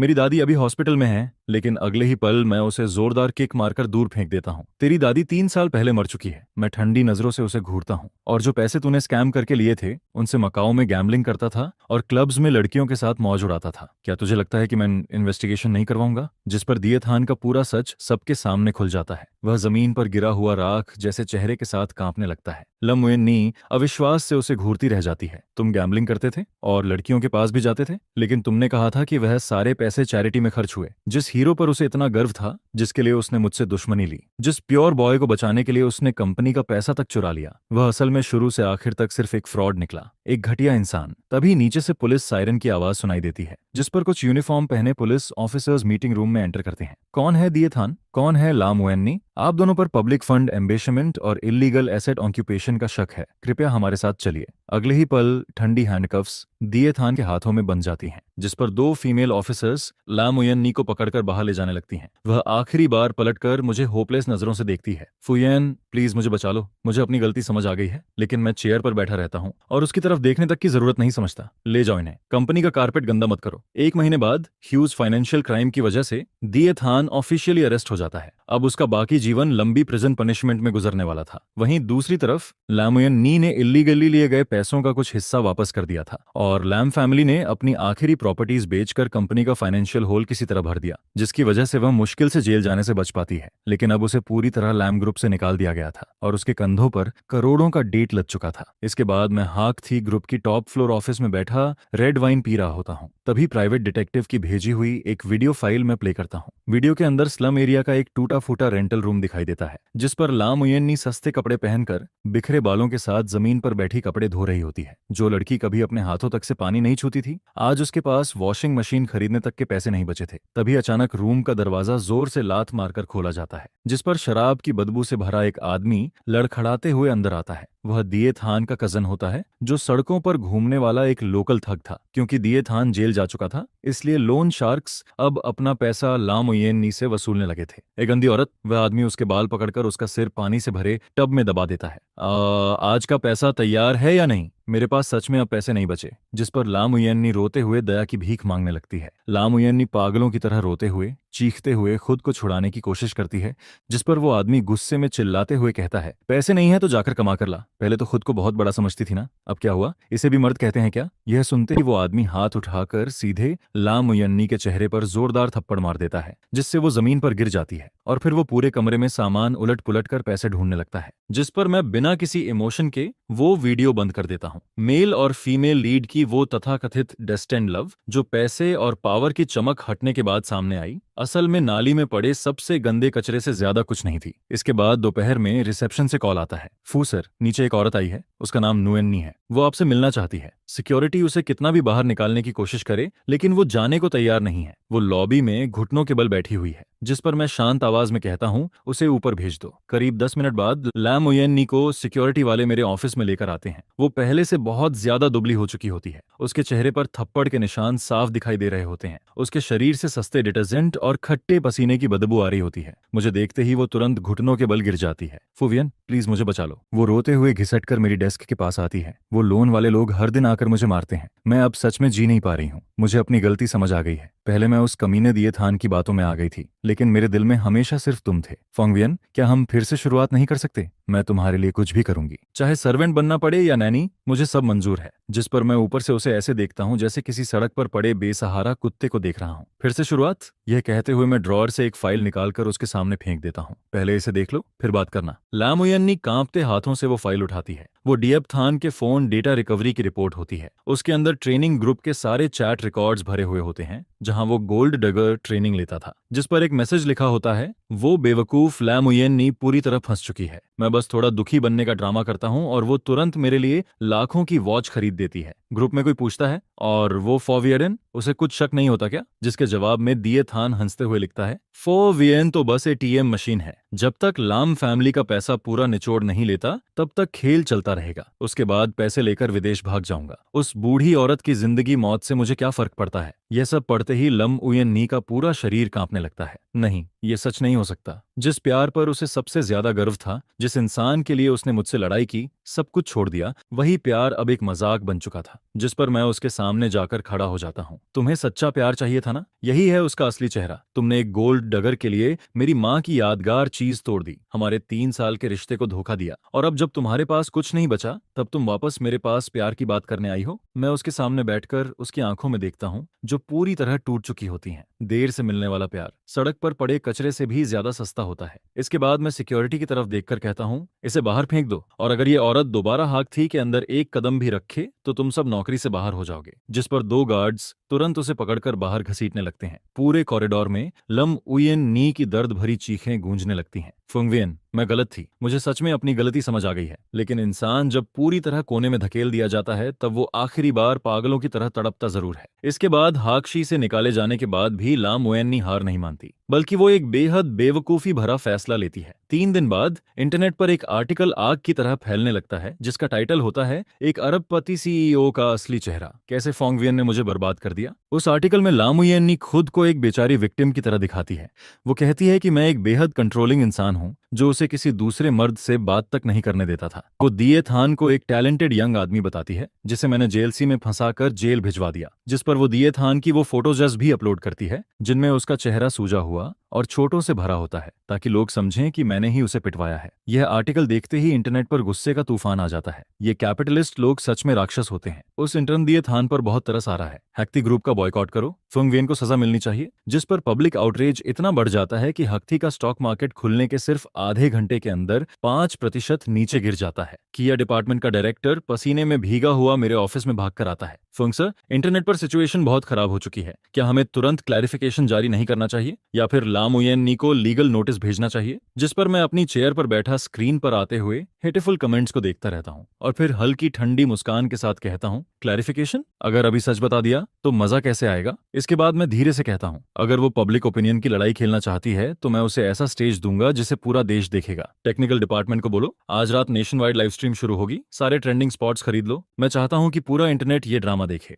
रात के ठीक 8 बजे हाकथी का ऑफिशियल लाइव स्ट्रीम शुरू होता है। कुछ ही मिनटों में करोड़ों लोग स्ट्रीम में घुस आते हैं। स्क्रीन पूरी तरह गालियों से भर चुकी होती है। खून चूसने वाले कैपिटलिस्ट, दिए थान को रिहा करो, लमुयेन्नी को इंसाफ दो। जिस पर मैं परफेक्टली ड्रेस्ड होकर कैमरा के सामने बैठता हूँ। Good evening everyone. लमुयेन्नी ने इंटरनेट पर जो आरोप लगाए हैं, उनके लिए मैं कोई बेकार एक्सप्लेनेशन नहीं दूंगा। मैं बस आपको 3 वीडियोस दिखाऊंगा। पहला वीडियो लाम फैमिली के फाइनेंस डिपार्टमेंट के सीसीटीवी फुटेज का होता है। वीडियो में लामुयेन्नी अपनी वाइस डायरेक्टर अथॉरिटी का इस्तेमाल करते हुए फाइनेंस स्टाफ पर दबाव डालती है। 5 मिलियन तुरंत दिए थान के अकाउंट में ट्रांसफर करो, अगर कोई प्रॉब्लम हुई तो उसकी जिम्मेदारी मेरी होगी। उसका एरोगेंट एटीट्यूड साफ दिखाई दे रहा होता है, जिस पर लाइव कमेंट्स अचानक धीमे पड़ने लगते हैं। इसके बाद दूसरा वीडियो चलता है, जिसमें दिए थान अपने रेंटेड रूम में पागलों की तरह चिल्ला रहा होता है। उस बदबूदार औरत के पास पैसे कहाँ गए? अगर पैसे नहीं मिले तो मैं ये जगह तोड़ दूंगा। उसका गुस्से से भरा हुआ ट्विस्टेड चेहरा करोड़ों लोगों के सामने साफ दिखाई दे रहा होता है। और आखिर में मैं डियपथान के फोन से मिले सारे गोल्ड डिगर चैट रिकॉर्ड सबके सामने रिवील कर देता हूँ। इसके बाद मैं डियपथान के ट्रेनिंग ग्रुप चैट्स के स्क्रीनशॉट्स, उसके गैम्बलिंग रिकॉर्ड्स और वो सारे हाई क्वालिटी फोटोज पब्लिक के सामने डाल देता हूँ, जिनमें वो नाइट क्लब में दूसरी लड़कियों के साथ चिपका हुआ दिखाई दे रहा होता है। जिस पर मैं कैमरा की तरफ देखते हुए ठंडी आवाज में कहता हूँ, यही है वो इंसान जिसे मिस लाम उएन्नी एक टैलेंटेड और इनोसेंट इंटर्न बता रही थी, जिसे मैंने सपोजिली फंसाया था। मैं बिना एक्सप्रेशन बदले आगे कहता हूँ, लम उएन्नी ने कंपनी के पब्लिक फंड्स का मिसयूज करके एक गोल्ड डिगर को पालना शुरू किया, जिसकी वजह से लम ग्रुप पूरी तरह बर्बाद हो गया, और डियपथन को करप्शन, फ्रॉड और इलीगल फंड ट्रांसफर के चार्जेस में अरेस्ट किया गया है। जहां तक उसके शरीर पर चोटों की बात है, वो सब उसके लोन शार्क्स ने किया है। पुलिस के पास इस पूरे मामले की कंप्लीट रिपोर्ट मौजूद है। सारे सबूत मैं ऑलरेडी अथॉरिटीज को सबमिट कर चुका हूं। यह सुनते ही पूरा लाइव स्ट्रीम रूम कुछ सेकंड के लिए बिल्कुल शांत हो जाता है, लेकिन अगले ही पल कमेंट्स ज्वालामुखी की तरह फूट पड़ते हैं। क्या जबरदस्त प्लॉट ट्विस्ट है! इस औरत का दिमाग सच में खराब है। कंपनी का पैसा बॉयफ्रेंड पर उड़ाया, खुद पिटी भी, और ऊपर से विक्टिम बनने आ गई। ये डियपथन तो इंसान के नाम पर धब्बा निकला। फुंग सर ने तो दोनों की असली औकात दिखा दी, जिस पर इंटरनेट का पूरा माहौल पल भर में बदल जाता है। लोग सीधे लाम ओएन्नी के सोशल मीडिया अकाउंट्स पर टूट पड़ते हैं। सिर्फ 10 मिनट के अंदर उसके सारे अकाउंट्स गालियों और हेट कमेंट्स से भर जाते हैं। वो प्रैक्टिकली सोशल डेथ का शिकार हो चुकी होती है। इसके बाद मेरी लीगल टीम ऑफिशियली कोर्ट में केस फाइल कर देती है, जिस पर मैं आखिरी बार कैमरा की तरफ देखकर ठंडी आवाज में कहता हूं, मेरी डिमांड ज्यादा नहीं है, सिर्फ 100 मिलियन की डिफेमेशन कंपेंसेशन चाहिए। इसके बाद सीन बदलता है। शहर स्लम एरिया में लगातार बारिश हो रही होती है। टूटे हुए एस्बेस्टॉस रूफ से पानी टपक कर नीचे रखी टूटी टी टेबल पर गिर रहा होता है। पूरे कमरे में सीलन, सड़े नाले और फंगस की बदबू फैली हुई होती है। मुश्किल से 10 स्क्वायर मीटर के उस छोटे से रेंटेड रूम में हर तरफ कॉकरोचेस घूम रहे होते हैं। लामुयन्नी एक पुरानी फीकी चादर लपेटकर कमरे के कोने में सिकुड़ी बैठी होती है। कल रात के लाइव स्ट्रीम का असर अभी तक खत्म नहीं हुआ होता। उसने फोन बंद कर रखा होता है क्योंकि उसे इंटरनेट पर भरी गालियां देखने की हिम्मत नहीं होती। तभी अचानक दरवाजे पर जोर जोर से दस्तक होने लगती है, जिस पर लामुयन्नी डरते हुए दरवाजा खोलती है। वो कांप जाती है क्योंकि उसे लगता है शायद दिएथान के लोन शार्क्स फिर से आ गए हैं। लेकिन बाहर कोर्ट डिलीवरी स्टाफ खड़े होते हैं। मिस लामुयन्नी, कोर्ट नोटिस रिसीव करने के लिए साइन कीजिए। कोर्ट शब्द सुनते ही वो राहत की सांस लेती है, जिस पर वो जल्दी से दरवाजा खोलती है। 2 यूनिफॉर्म पहने हुए कोर्ट एम्प्लॉयज उसके हाथ में एक मोटी फाइल थमा देते हैं और रिसीट पर साइन करवाते हैं। लामुयन्नी कांपते हाथों से साइन करती है। स्टाफ रिसीट लेकर बिना उसकी तरफ दोबारा देखे बारिश में चला जाता है, जैसे उन्हें उसे देखने तक में घिन आ रही हो। दरवाजा बंद करने के बाद वो फाइल खोलती है। अंदर कोर्ट का ऑफिशियल लॉसूट डॉक्यूमेंट रखा होता है। प्लेनेटिव का नाम होता है फू वियन। केस होता है डिफेमेशन और इकोनॉमिक लॉसेस। कंपनसेशन अमाउंट देखकर उसका दिमाग सुन्न पड़ जाता है। 100 मिलियन युआन। उस एक के पीछे लगे इतने सारे जीरो उसकी सांस रोकने लगते हैं, जिस पर उसके पैर जवाब दे देते हैं और वो सीधे गीली जमीन पर गिर पड़ती है। 100 मिलियन, अगर वो अपने सारे ऑर्गन बेच दे तब भी उस रकम का छोटा हिस्सा पूरा नहीं कर पाएगी। जिस पर वो कांपते हुए बड़बड़ाती है, नहीं, ऐसा नहीं हो सकता। फोंगवियन मुझे सिर्फ सू नहीं कर रहा, वो मुझे पूरी तरह खत्म करना चाहता है। लेकिन अगले ही पल उसकी आंखों में पागलपन झलकने लगता है। नहीं, मैं ऐसे हार नहीं मानूंगी। इसके बाद वो बेड के नीचे से टूटा हुआ फोन निकालती है, चार्जर लगाकर उसे ऑन करती है। फोन शुरू होते ही हजारों हेट मैसेजेस स्क्रीन पर फ्लड की तरह आने लगते हैं, लेकिन वो सब इग्नोर करके सीधे कॉन्टैक्ट्स खोलती है। आखिर वो पहले लाम ग्रुप की वाइस प्रेसिडेंट रह चुकी थी। बिजनेस वर्ल्ड में उसके बहुत कनेक्शंस थे। अमीर सेकंड जनरेशन हीयर्स, बड़े बिजनेसमैन और पुराने कॉन्टैक्ट्स। आम इंसान के लिए 100 मिलियन आसमान छूने वाली रकम हो सकती थी, लेकिन उन लोगों के लिए वो बस पॉकेट मनी जैसी थी, जिस पर वो तुरंत ट्रियो थियो को कॉल करती है। वो एक रिच रियल एस्टेट एयर होता है, जिसने पहले उसे काफी परस्यू किया था। कॉल कनेक्ट होते ही वो जल्दी से बोलती है, ट्रियो थियो, मैं उयन नहीं बोल रही हूँ। क्या अभी बात करना पॉसिबल है? मैं थोड़ी प्रॉब्लम में हूँ, क्या तुम मुझे कुछ पैसे लेंड कर सकते हो? लेकिन दूसरी तरफ से गुस्से भरी आवाज आती है, ओ यन्नी, डैम इट, तुम्हारी हिम्मत कैसे हुई मुझे फोन करने की? इसके बाद सीन फिर बदलता है। बारिश अब भी जारी होती है। लम उयन्नी भीगे बालों के साथ सड़क पर भटक रही होती है। उसका चेहरा पूरी तरह पीला पड़ चुका होता है। तभी उसकी नजर एक लग्जरी वेस्टर्न रेस्टोरेंट पर पड़ती है। बड़े ग्लास विंडो के अंदर शाम ग्याओ आराम से सोफा पर बैठी स्टेक खा रही होती है। उसने इस सीजन का एक्सपेंसिव हाउते काउचर आउटफिट पहना होता है। लाम युएन्नी तुरंत अंदर जाने की कोशिश करती है, लेकिन एंट्रेंस पर मौजूद गार्ड उसे रोक देता है। फटे कपड़ों में अंदर एंट्री अलाउड नहीं है। गार्ड की घृणा भरी नजरें उसके दिल में चुभ जाती हैं, जिस पर वो चुपचाप बारिश में पीछे हट जाती है और ठंडी हवा में कांपने लगती है। करीब आधे घंटे बाद शमगियो अपना हैंडबैग लेकर बाहर निकलती है। उसी समय एक ब्लैक मैबैक धीरे धीरे रेस्टोरेंट के सामने आकर रुकती है। एक बॉडीगार्ड जल्दी से बड़ा ब्लैक अम्ब्रेला खोलता है। रियर सीट की विंडो आधी नीचे होती है और अंदर बैठे एक आदमी का साइड प्रोफाइल दिखाई देता है। वो आदमी गोल्ड फ्रेम ग्लासेस पहने होता है। उसकी ऑरा बेहद खतरनाक और दबाव वाली होती है। वो होता है हार्डिन, डिनथिन इन्वेस्टमेंट फंड का चेयरमैन और फुंगवियन का सबसे बड़ा बिजनेस राइवल, जिस पर शाम जाओ मुस्कुराते हुए कार के पास जाती है। हाँ सर, सब काम हो चुका है। लम ग्रुप पूरी तरह कोलैप्स हो चुका है और साउथ सिटी वाला कोर लैंड प्रोजेक्ट अब सीक्रेटली डिनथिन के हाथ में आ गया है। हार्डिन हल्का सा सिर हिलाता है। गुड जॉब, कार में बैठो। यह सुनते ही करीब 10 मीटर दूर खड़ी लम उयन्नी पत्थर की तरह जम जाती है। साउथ सिटी वाला लैंड प्रोजेक्ट लम ग्रुप की सबसे वैल्यूएबल एसेट थी। उसे हमेशा लगा था कि बैंक्रप्सी के दौरान बैंक ने उसे चीप प्राइस पर सीज कर लिया, लेकिन वो सीधे डीन थिन के हाथ में कैसे पहुंच गई, जिस पर वो अचानक पागलों की तरह चिल्लाती है, शामगियो, और बिना सोचे उनकी तरफ दौड़ पड़ती है। मुझे सच बताओ, साउथ सिटी लैंड के पीछे क्या चल रहा है? लेकिन बॉडीगार्ड तुरंत रिएक्ट करता है और उसे जोर से धक्का दे देता है, जिस पर लाम युएन्नी सड़क किनारे पानी भरे गड्ढे में गिर जाती है। उसके पूरे शरीर पर कीचड़ लग जाता है। शमगियो रुकती है, फिर धीरे धीरे मुड़कर उसे ऊपर से देखने लगती है।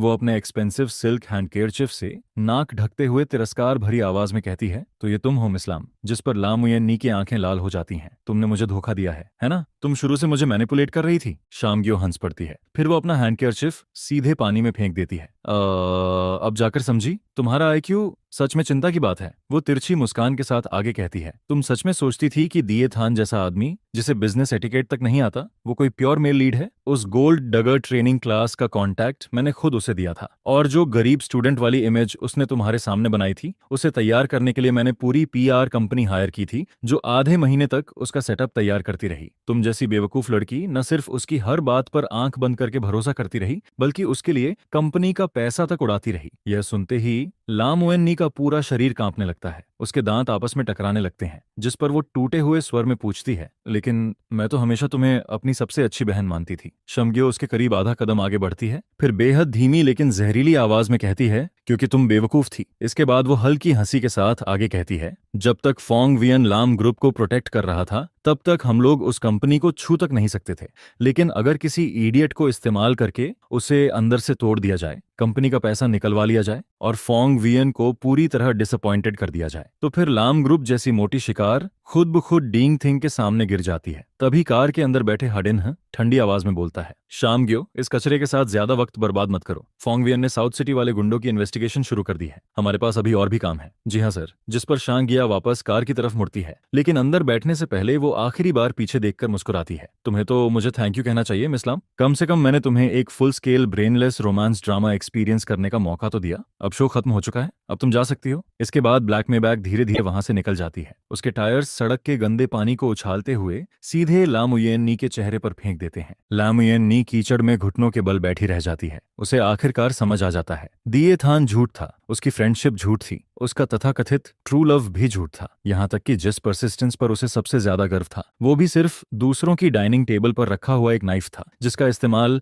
लाम ग्रुप को टुकड़ों में काटने के लिए किया गया। तभी पीछे से एक ठंडी आवाज सुनाई देती है, मिस लामुयेनी। जिस पर वो अचानक पीछे मुड़ती है। वहां लॉयर वुंग खड़ा होता है, जो फुंग वियन का लीगल डायरेक्टर था। उसके साथ कई यूनिफॉर्म पहने एनफोर्समेंट ऑफिसर्स भी मौजूद होते हैं। सबके हाथों में अम्ब्रेला होता है। लम उयन नी की आंखें पूरी तरह सुन्न पड़ चुकी होती हैं, जिस पर लॉयर वुंग एक फाइल निकालता है और बिना किसी इमोशन के बोलना शुरू करता है। मिस्टर फोंग वियन ने आपके खिलाफ एक 100 मिलियन युआन की डिफेमेशन ल्यूजिट और बाकी इकोनॉमिक लॉसेस के क्लेम्स फाइल किए हैं, और ताकि आप एसेट्स ट्रांसफर ना कर सकें, इसलिए कोर्ट से प्री लिटिगेशन एसेट सीज और अप्रूवल ले लिया गया है। ये सुनते ही लाम यूएननी टूटकर चिल्लाने लगती है, मेरे पास अब कुछ नहीं बचा, एक पैसा भी नहीं। लेकिन लॉयर वोंग बिना एक्सप्रेशन बदले उसकी तरफ इशारा करता है। फूसर का ऑर्डर है, जो भी वैल्यूएबल प्रॉपर्टी आपके पास है उसे सीज किया जाएगा। इसके बाद वो उसके हाथ में पकड़े हर्मेस बैग की तरफ इशारा करता है। ये बैग, जिसे फॉहसर ने 3 मिलियन युआन देकर ऑक्शन से खरीदा था। आपके गले का वैन क्लीफ एंड अर्पल्स नेकलेस और लेफ्ट रिस्ट का कार्टियर ब्रेसलेट, ये सब ऑफिशियली एसेट प्रिजर्वेशन लिस्ट में शामिल है। कृपया कोऑपरेट कीजिए। यह सुनते ही लम उयन नी उस बैग को कसकर पकड़ लेती है। यही आखिरी चीज है जो मेरे पास बची है, मैं इसे नहीं दूंगी। लेकिन तभी 2 एनफोर्समेंट ऑफिसर्स आगे बढ़ते हैं। ऑफिशियल प्रोसीजर फॉलो कीजिए, जिस पर वो जबरदस्ती उसके हाथ से वो कीचड़ से सना लग्जरी बैग छीन लेते हैं। लॉयर वोंग शांत नजरों से उसे देखते हुए कहता है, या तो आप खुद ज्वेलरी उतार दीजिए, वरना हमें फोर्सफुली एक्शन लेना पड़ेगा। इतने में आसपास गुजर रहे लोग रुकने लगते हैं। सब अपने फोन्स निकालकर रिकॉर्डिंग शुरू कर देते हैं। अरे, ये वही औरत नहीं है जो कल लाइव स्ट्रीम में थी? हाँ, वही, जिसने कंपनी का पैसा बॉयफ्रेंड पर उड़ाया था। अब देखो, सड़क पर एसेट सीज हो रहा है इसका। फ्लैशलाइट्स लगातार चमकने लगती हैं, जिस पर लाम ओएननी सबके सामने कांपते हाथों से अपना नेकलेस उतारती है, फिर ब्रेसलेट निकालकर ऑफिसर्स को देती है। हर ज्वेलरी के उतरने के साथ ऐसा लग रहा होता है जैसे उसकी बची हुई आखिरी डिग्निटी भी उससे छीनी जा रही हो। जो ज्वेलरी कभी उसकी स्टेटस सिंबल थी, वही अब उसकी ह्यूमिलेशन की जंजीर बन चुकी होती है। इसके बाद लॉयर वोंग सारे आइटम्स वेरीफाई करता है और फिर जाने के लिए मुड़ जाता है। लेकिन जाने से पहले वो आखिरी बार रुककर कहता है, फूसर ने आपके लिए एक मैसेज छोड़ा है। ये सब अभी सिर्फ शुरुआत है। इसके बाद बारिश और तेज हो जाती है। लम उयन नी अकेली उस चमकती हुई सिटी स्ट्रीट के बीच खड़ी रह जाती है। उसके पास अब ना पैसा बचा होता है, ना कोई सहारा, ना कोई सिंपैथी। उसने सब कुछ खो दिया होता है, पावर, मनी, लव, फ्रेंडशिप और यहाँ तक कि अपनी डिग्निटी भी। सबसे डरावनी बात यह थी कि फोंग वियन ने खुद हाथ तक नहीं उठाया, लेकिन उसने सिस्टम और रूल्स का इस्तेमाल करके उसे पूरी तरह बर्बाद कर दिया, जिस पर उसके पैर जवाब दे देते हैं और वो फिर से ठंडे पानी से भरे गड्ढे में गिर जाती है। तभी अचानक बारिश को चीरती हुई एक ब्लैक रोल्स रॉयस फैंटम धीरे धीरे उसके सामने आकर रुकती है। कार पर कोई लाइसेंस प्लेट नहीं होती। उसकी विंडो बिना आवाज किए नीचे होती है। अंदर की लाइट बेहद धुंधली होती है, लेकिन एक आदमी का चेहरा हल्का हल्का दिखाई देता है। उस आदमी की आंखें बेहद ठंडी होती हैं। उसकी प्रेजेंस इतनी भारी होती है कि सांस लेना मुश्किल लगने लगता है। वो धीरे से लाम उयन्नी की तरफ देखता है, जो कीचड़ में गिरी हुई होती है।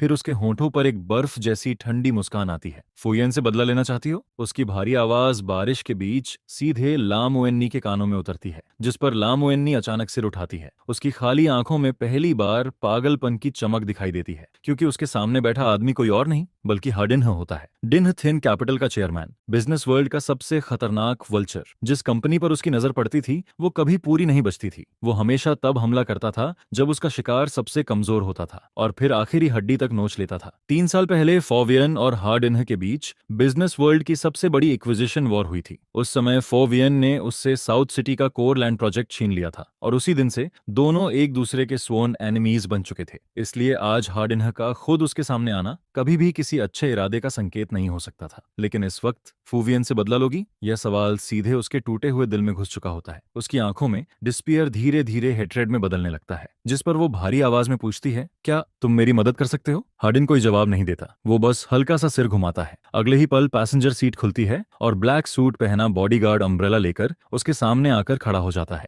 Lam miss, please get in the car. Lam मुयन्नी सिर्फ 1 सेकंड के लिए हेजिटेट करती है, लेकिन फिर उसे याद आता है उसके पास अब खोने के लिए कुछ भी नहीं बचा। Love, friendship, money, dignity. फुंगवियन उससे सब कुछ छीन चुका था। पूरा इंटरनेट उसके ह्यूमिलिएशन का मजाक बना चुका था, जिस पर वो लड़खड़ाते हुए उठती है और कार के अंदर बैठ जाती है। कार डोर बंद होते ही बाहर की बारिश की आवाज कट जाती है। अंदर का माहौल गर्म और आरामदायक होता है। Soft leather seats, expensive perfume और लग्जरी की खुशबू पूरे केबिन में फैली होती है। उसके भीगे हुए कपड़ों से सीट पर पानी फैल जाता है, लेकिन अब उसे इन चीजों की परवाह नहीं होती।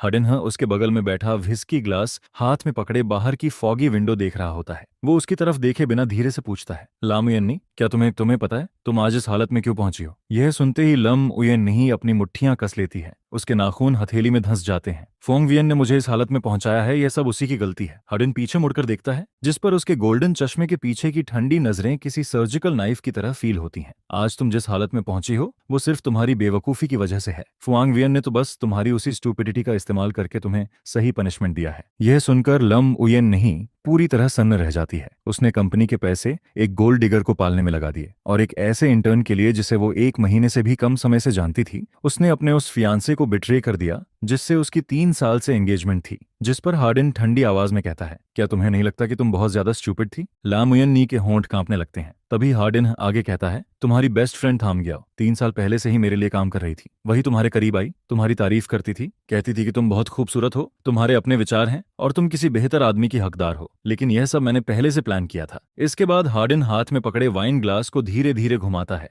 जिस पर अंदर की एम्बर कलर लिक्विड रोशनी में चमकती रहती है। डीपथन जैसा गोल्ड डिगर भी थम ग्याओ ने ही 3 लेयर्स के जरिए अरेंज किया था। तुम सोचती रही कि वो तुम्हारा ट्रू लव है, तुम्हारी डेस्टिनी है, लेकिन लम उयन्नी, शुरुआत से आखिर तक तुम सिर्फ मेरे हाथ की एक चेस पीस थी। यह सुनते ही लाम उयन्नी की आंखें सिकुड़ जाती हैं। आखिरकार उसे सब समझ आने लगता है। दिए थान का अचानक सामने आना कोई कोइंसिडेंस नहीं था। थाम ग्याओ की सलाह भी किसी सच्ची फ्रेंडशिप की वजह से नहीं थी। यह पूरा खेल पहले से केयरफुली सेट किया गया था, और वो खुद बस एक पपेट बन चुकी थी जिसे लोग कंट्रोल कर रहे थे। लेकिन क्यों? मेरे साथ ही क्यों? वह दांत भींचकर पूछती है, जिस पर हार्डिन बिना झिझक जवाब देता है, क्योंकि फोंगवियन को हैंडल करना बहुत मुश्किल था।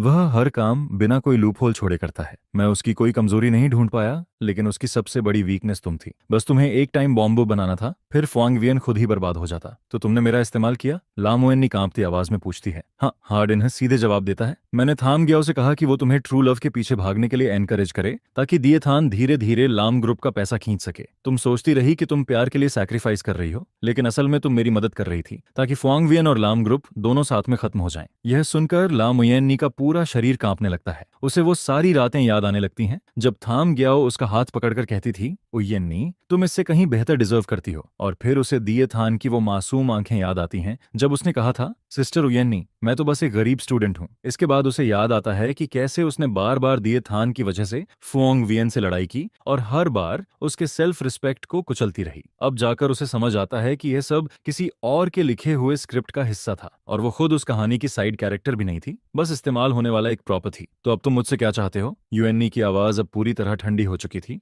जिस पर हार्डिन्ह हल्का सा मुस्कुराता है, क्योंकि मुझे एहसास हुआ है कि फोंगवियन तुम्हारी सोच से भी ज्यादा डेंजरस है। यह कहते हुए वह अपने पास से एक टैबलेट निकालता है और उसमें एक फाइल खोलकर लाम उयन्नी के सामने रख देता है। स्क्रीन पर डिटेल्ड मनी फ्लो चार्ट दिखाई देता है। लाम उयन्नी उन काउंटलेस नंबर्स और एरोज को देखकर शॉक्ड रह जाती है। ये हाग ग्रुप की शेयर होल्डर्स स्ट्रक्चर मैप थी। हार्डिनह धीरे से कहता है, मैंने पूरे 3 साल लगाए, अपनी पूरी एनालिस्ट टीम को इस्तेमाल किया, तब जाकर फुआंग वियन के एसेट स्ट्रक्चर को समझ पाया, लेकिन रिजल्ट देखकर मैं भी शॉक्ड रह गया। लाम वियन नी चुपचाप उसकी तरफ देखती रहती है। फुआंग वियन की पर्सनल वेल्थ कंजर्वेटिव एस्टिमेट में भी 80 बिलियन से ज्यादा है। यह कहते वक्त हार्डिनह की आवाज में एक ऐसा डर था जिसे शायद वह खुद भी नोटिस नहीं कर पाया। उसके कंट्रोल में real estate, new energy, biotech, यहाँ तक कि मिलिट्री इंडस्ट्री तक की कंपनीज हैं। हाग ग्रुप तो बस आइसबर्ग का ऊपर दिखने वाला हिस्सा है। तुम सोचती रही कि फुआंग वियन सिर्फ एक बिलियनियर चेयरमैन है, लेकिन उसने जानबूझकर तुम्हें सिर्फ उतना ही दिखाया, क्योंकि वह जानता था कि स्टोरी करेक्शन फोर्स उसकी हर मूव पर नजर रख रही है। इसलिए उसने अपनी असली ताकत छुपा कर रखी और सिर्फ थोड़ा सा एक्सपोज किया, जो बिजनेस वर्ल्ड में टिके रहने के लिए काफी था। यह सुनकर लम उयन नी की उंगलियां कांपने लगती हैं।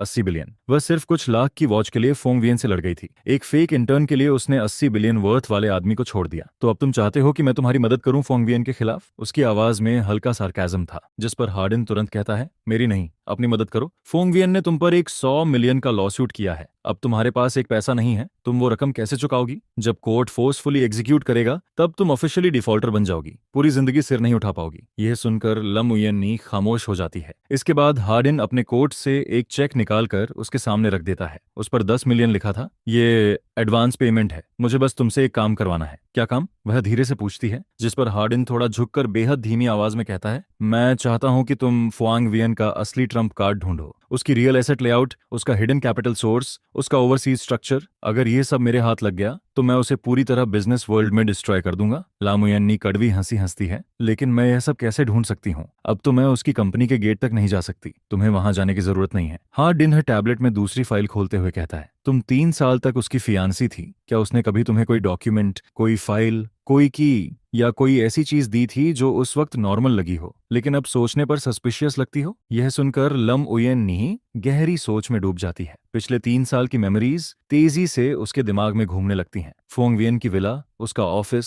उसका अपार्टमेंट, और तभी अचानक उसके दिमाग में एक सीन फ्लैश होता है। वह 1 साल पहले की रात थी। फोंग वियन ने बहुत ज्यादा शराब पी रखी थी। जब वह अपार्टमेंट लौटा तब रात के 2 बज चुके थे। उस वक्त वह लिविंग रूम में उसका इंतजार कर रही थी। जैसे ही उसने दरवाजा खोला, वह पूरी तरह नशे में था और उसके हाथ में एक एनवेलप कसकर पकड़ा हुआ था। ये क्या है? उसने उस वक्त पूछा था, जिस पर फुआंग वियन बस एक नजर उसकी तरफ डालता है और एनवेलप को स्टडी रूम के सेफ में रख देता है। कुछ नहीं, बस कुछ पर्सनल चीजें हैं।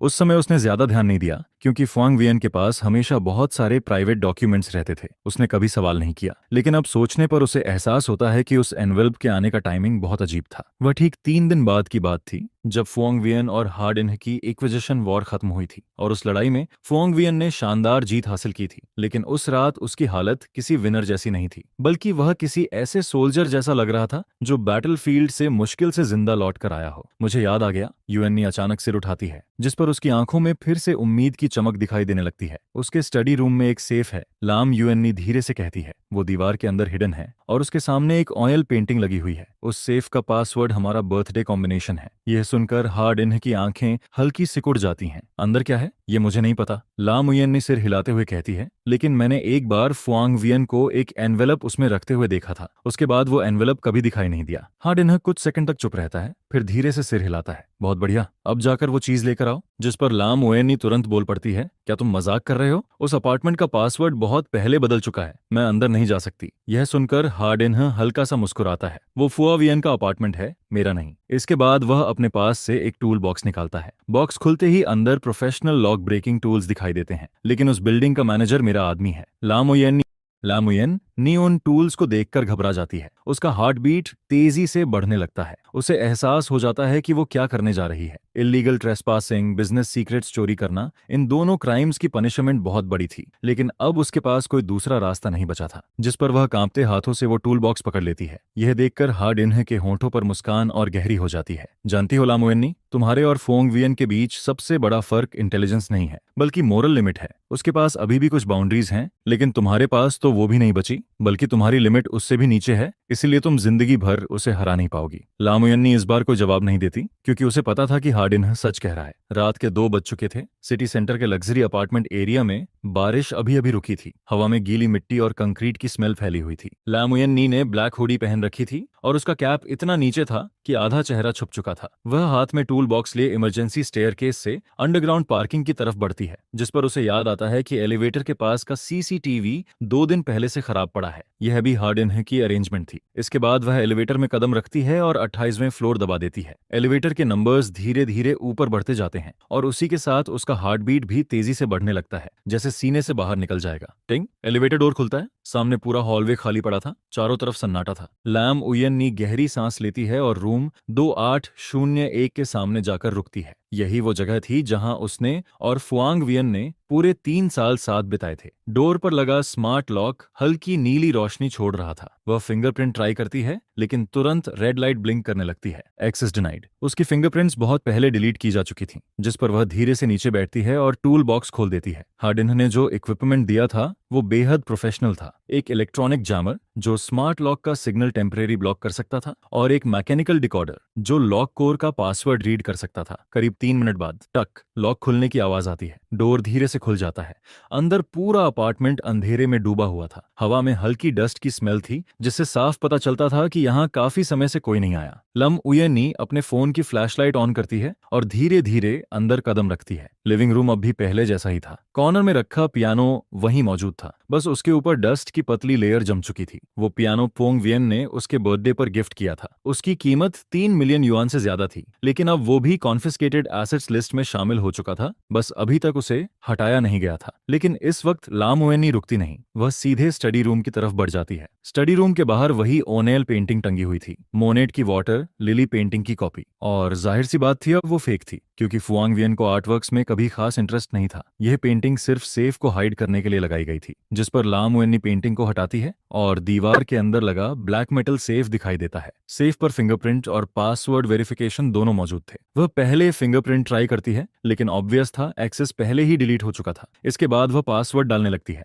0214। उसका बर्थडे गलत, 0520। फुआंग वियन का बर्थडे फिर से गलत। लम उयनी कुछ पल के लिए फ्रीज हो जाती है। यह पासवर्ड नहीं है, वह बुदबुदाती है। इसके बाद वह दांत भींचकर बाकी कॉम्बिनेशंस ट्राई करने लगती है। उनकी एंगेजमेंट एनिवर्सरी, फोंग वियन की कंपनी फाउंडेशन डे, यहाँ तक कि डिएप थन का बर्थडे भी। लेकिन हर बार सिर्फ एरर आता है और तभी अचानक सेफ से तेज अलार्म बजने लगता है। Beep beep beep. ये सुनकर लाम युएनी डरकर पीछे हट जाती है। उसका दिल गले तक आ चुका था। वह तुरंत जैमर एक्टिवेट करके अलार्म सिग्नल ब्लॉक करने की कोशिश करती है। कुछ सेकंड बाद अलार्म बंद हो जाता है, लेकिन उसी दौरान उसकी नजर सेफ के नीचे रखी एक हिडन डॉक्यूमेंट फाइल पर पड़ती है, जो अलार्म वाइब्रेशन की वजह से हल्की बाहर खिसक गई थी। वह तुरंत उसे उठाकर खोलती है। पहला डॉक्यूमेंट देखकर उसकी सांसें रुक जाती हैं। यह एक ट्रस्ट एग्रीमेंट था और बेनिफिशियरी सेक्शन में उसका नाम लिखा हुआ था, लाम उयनी। ये देखकर उसकी आंखें कांपने लगती हैं। इसका मतलब था कि अगर वह फुआंग वियन से शादी कर लेती तो ऑटोमेटिकली इस मैसिव ट्रस्ट फंड की हेयर बन जाती। और यह एग्रीमेंट 1 साल पहले साइन हुआ था। उस वक्त दोनों अलग भी नहीं हुए थे।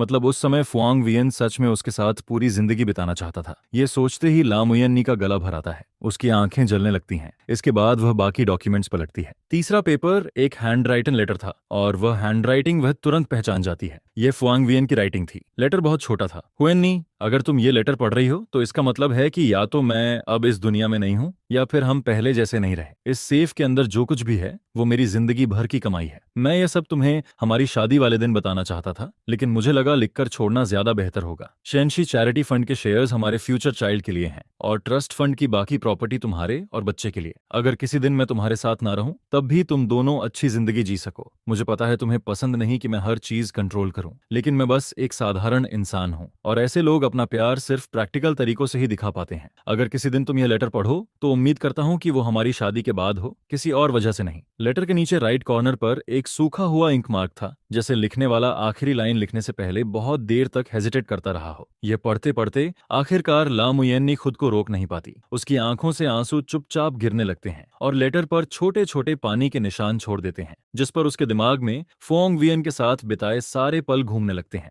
उसे याद आता है कैसे वह हर रात ओवरटाइम करके देर से घर लौटता था, लेकिन फिर भी धीरे से बेडरूम में आता था ताकि उसकी नींद न टूटे और चुपचाप उसके ऊपर ब्लैंकेट डाल देता था। उसे याद आता है कि फुआंग वियन खुद स्पाइसी फूड पसंद नहीं करता था, लेकिन फिर भी 3 साल तक उसके साथ सिचुआन फूड खाता रहा। उसे अपना बर्थडे याद आता है, जब फुआंग वियन ने खुद खाना बनाने की कोशिश की थी। टेस्ट बस ठीक ठाक था, लेकिन उसके चेहरे की खुशी किसी बच्चे जैसी थी। और फिर उसे वो सब भी याद आने लगता है जब उसने दिए थान की वजह से केक सीधे फुआंग वियन के चेहरे पर फेंका था, जब उसने उसे कोल्ड ब्लडेड कैपिटलिस्ट कहा था, जब उसने उसके पैसों से दूसरे आदमी के लिए वॉच खरीदी थी, पार्टीज ऑर्गेनाइज की थी, जब उसकी माँ की छोड़ी हुई आखिरी यादगार चीज टूट गई थी और उस वक्त उसकी आंखों में जो टूटन थी। और आखिर में उसे फुआंग वियन की वो बात याद आती है, देर से आया सच्चा प्यार सस्ते रिग्रेट से ज्यादा कुछ नहीं होता। यह सोचते ही लाम युएनी उस लेटर को कसकर पकड़ लेती है। उसका पूरा शरीर कांपने लगता है और उसी पल उसे एहसास होता है कि उसने सिर्फ एक फियांसी नहीं खोया, बल्कि उसने उस इंसान को खो दिया जो उसे सच में दिल से प्यार करता था। और जिस चीज को उसने अपने हाथों से बर्बाद किया था वो सिर्फ एक रिश्ता नहीं था, बल्कि उसकी जिंदगी की इकलौती खुशी थी जिसे वह कभी पा सकता था। तभी अचानक उसका फोन फिर से वाइब्रेट करने लगता है। हडिन का मैसेज था। मिल गया क्या? लम उयेनी स्क्रीन की तरफ देखती रहती है। उसकी उंगलियां कीबोर्ड के ऊपर रुकी रहती हैं, लेकिन मैसेज सेंड नहीं होता। अब उसे क्या करना चाहिए? अगर वह ये डॉक्यूमेंट्स हर्डिन को दे देती है तो फुआंग वियन सब कुछ खो देगा और बदले में उसे 10 मिलियन मिलेंगे, शायद उससे भी ज्यादा। लेकिन उस लेटर में साफ लिखा था कि वो सारी प्रॉपर्टी उसकी फ्यूचर वाइफ और बच्चों के लिए थी और कभी उसके पास वो जगह पाने का मौका था। लेकिन अब वो मौका हमेशा के लिए खत्म हो चुका था। लामुयन ने आंखें बंद करती है, गहरी सांस लेती है और फिर अपनी जिंदगी का शायद सबसे समझदारी भरा फैसला लेती है। सुबह के 4 बज चुके थे।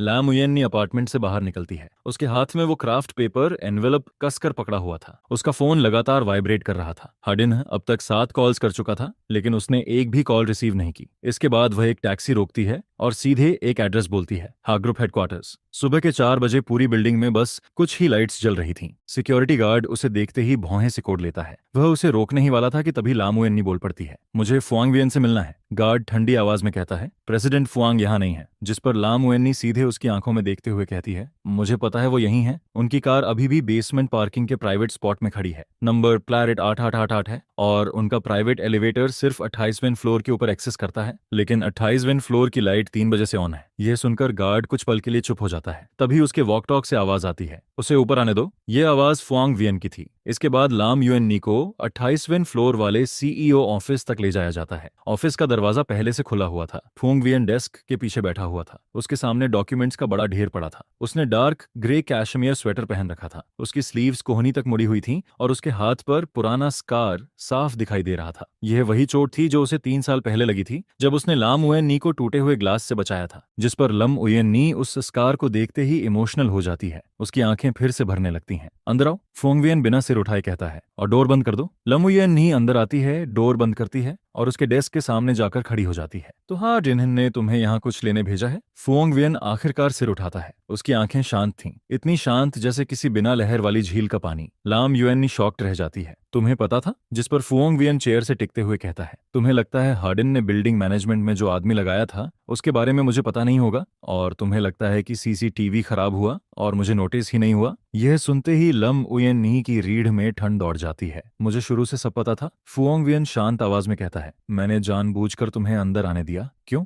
वह कांपती आवाज में पूछती है। क्योंकि मैं देखना चाहता था कि आखिर तुम क्या चुनोगी। फुआंग वियन के होंठों पर हल्की मुस्कान आती है, लेकिन वो मुस्कान खुशी वाली नहीं थी। उसमें एक अजीब सी थकान और जटिल इमोशन छुपा हुआ था। अगर तुम वो डॉक्यूमेंट्स हार्डिन को दे देती तो तुम ऑफिशियली मेरी दुश्मन बन जाती, और दुश्मनों के साथ मैं कभी मेसी नहीं दिखाता। वह कुछ पल रुकता है। लेकिन अगर तुम ऐसा नहीं करती तो कम से कम इसका मतलब यह होता कि तुम अभी भी इतनी होपलेस नहीं हुई हो। यह सुनकर लाम उयेन्नी धीरे से एनवेल्प डेस्क पर रख देती है। मैंने उसे कुछ नहीं दिया। फुआंग वियन एनवेलप को देखता है, लेकिन कुछ नहीं कहता। मैंने वो लेटर पढ़ लिया। उसकी आवाज कांप रही थी। तुमने लिखा था कि वो सारी प्रॉपर्टी तुम्हारी फ्यूचर वाइफ और बच्चों के लिए थी। हाँ, और मैं लगभग वो इंसान बन चुकी थी। यह सुनकर फुआंग वियन कुछ सेकंड तक चुप रहता है, फिर धीरे से सिर हिलाता है। लमुयन्नी, अभी तक तुम समझी नहीं? इसके बाद वह उठकर फ्लोर टू सीलिंग विंडो के सामने जाकर खड़ा हो जाता है। जिस रात तुमने पहली बार मेरे पैसे डीएपथन के लिए खर्च किए थे, उसी रात मैंने ट्रस्ट एग्रीमेंट बदल दिया था। बेनिफिशियरी का नाम बदलकर शेंशी चैरिटी फंड कर दिया गया था। तुमने पूछा था ना कि मैंने शेयर्स चैरिटी फंड को क्यों ट्रांसफर किए? वह बाहर अंधेरे शहर की तरफ देखते हुए कहता है, क्योंकि उसी दिन मैंने फैसला कर लिया था, मैं जिंदगी में दोबारा कभी शादी नहीं करूंगा। फुआंग वियन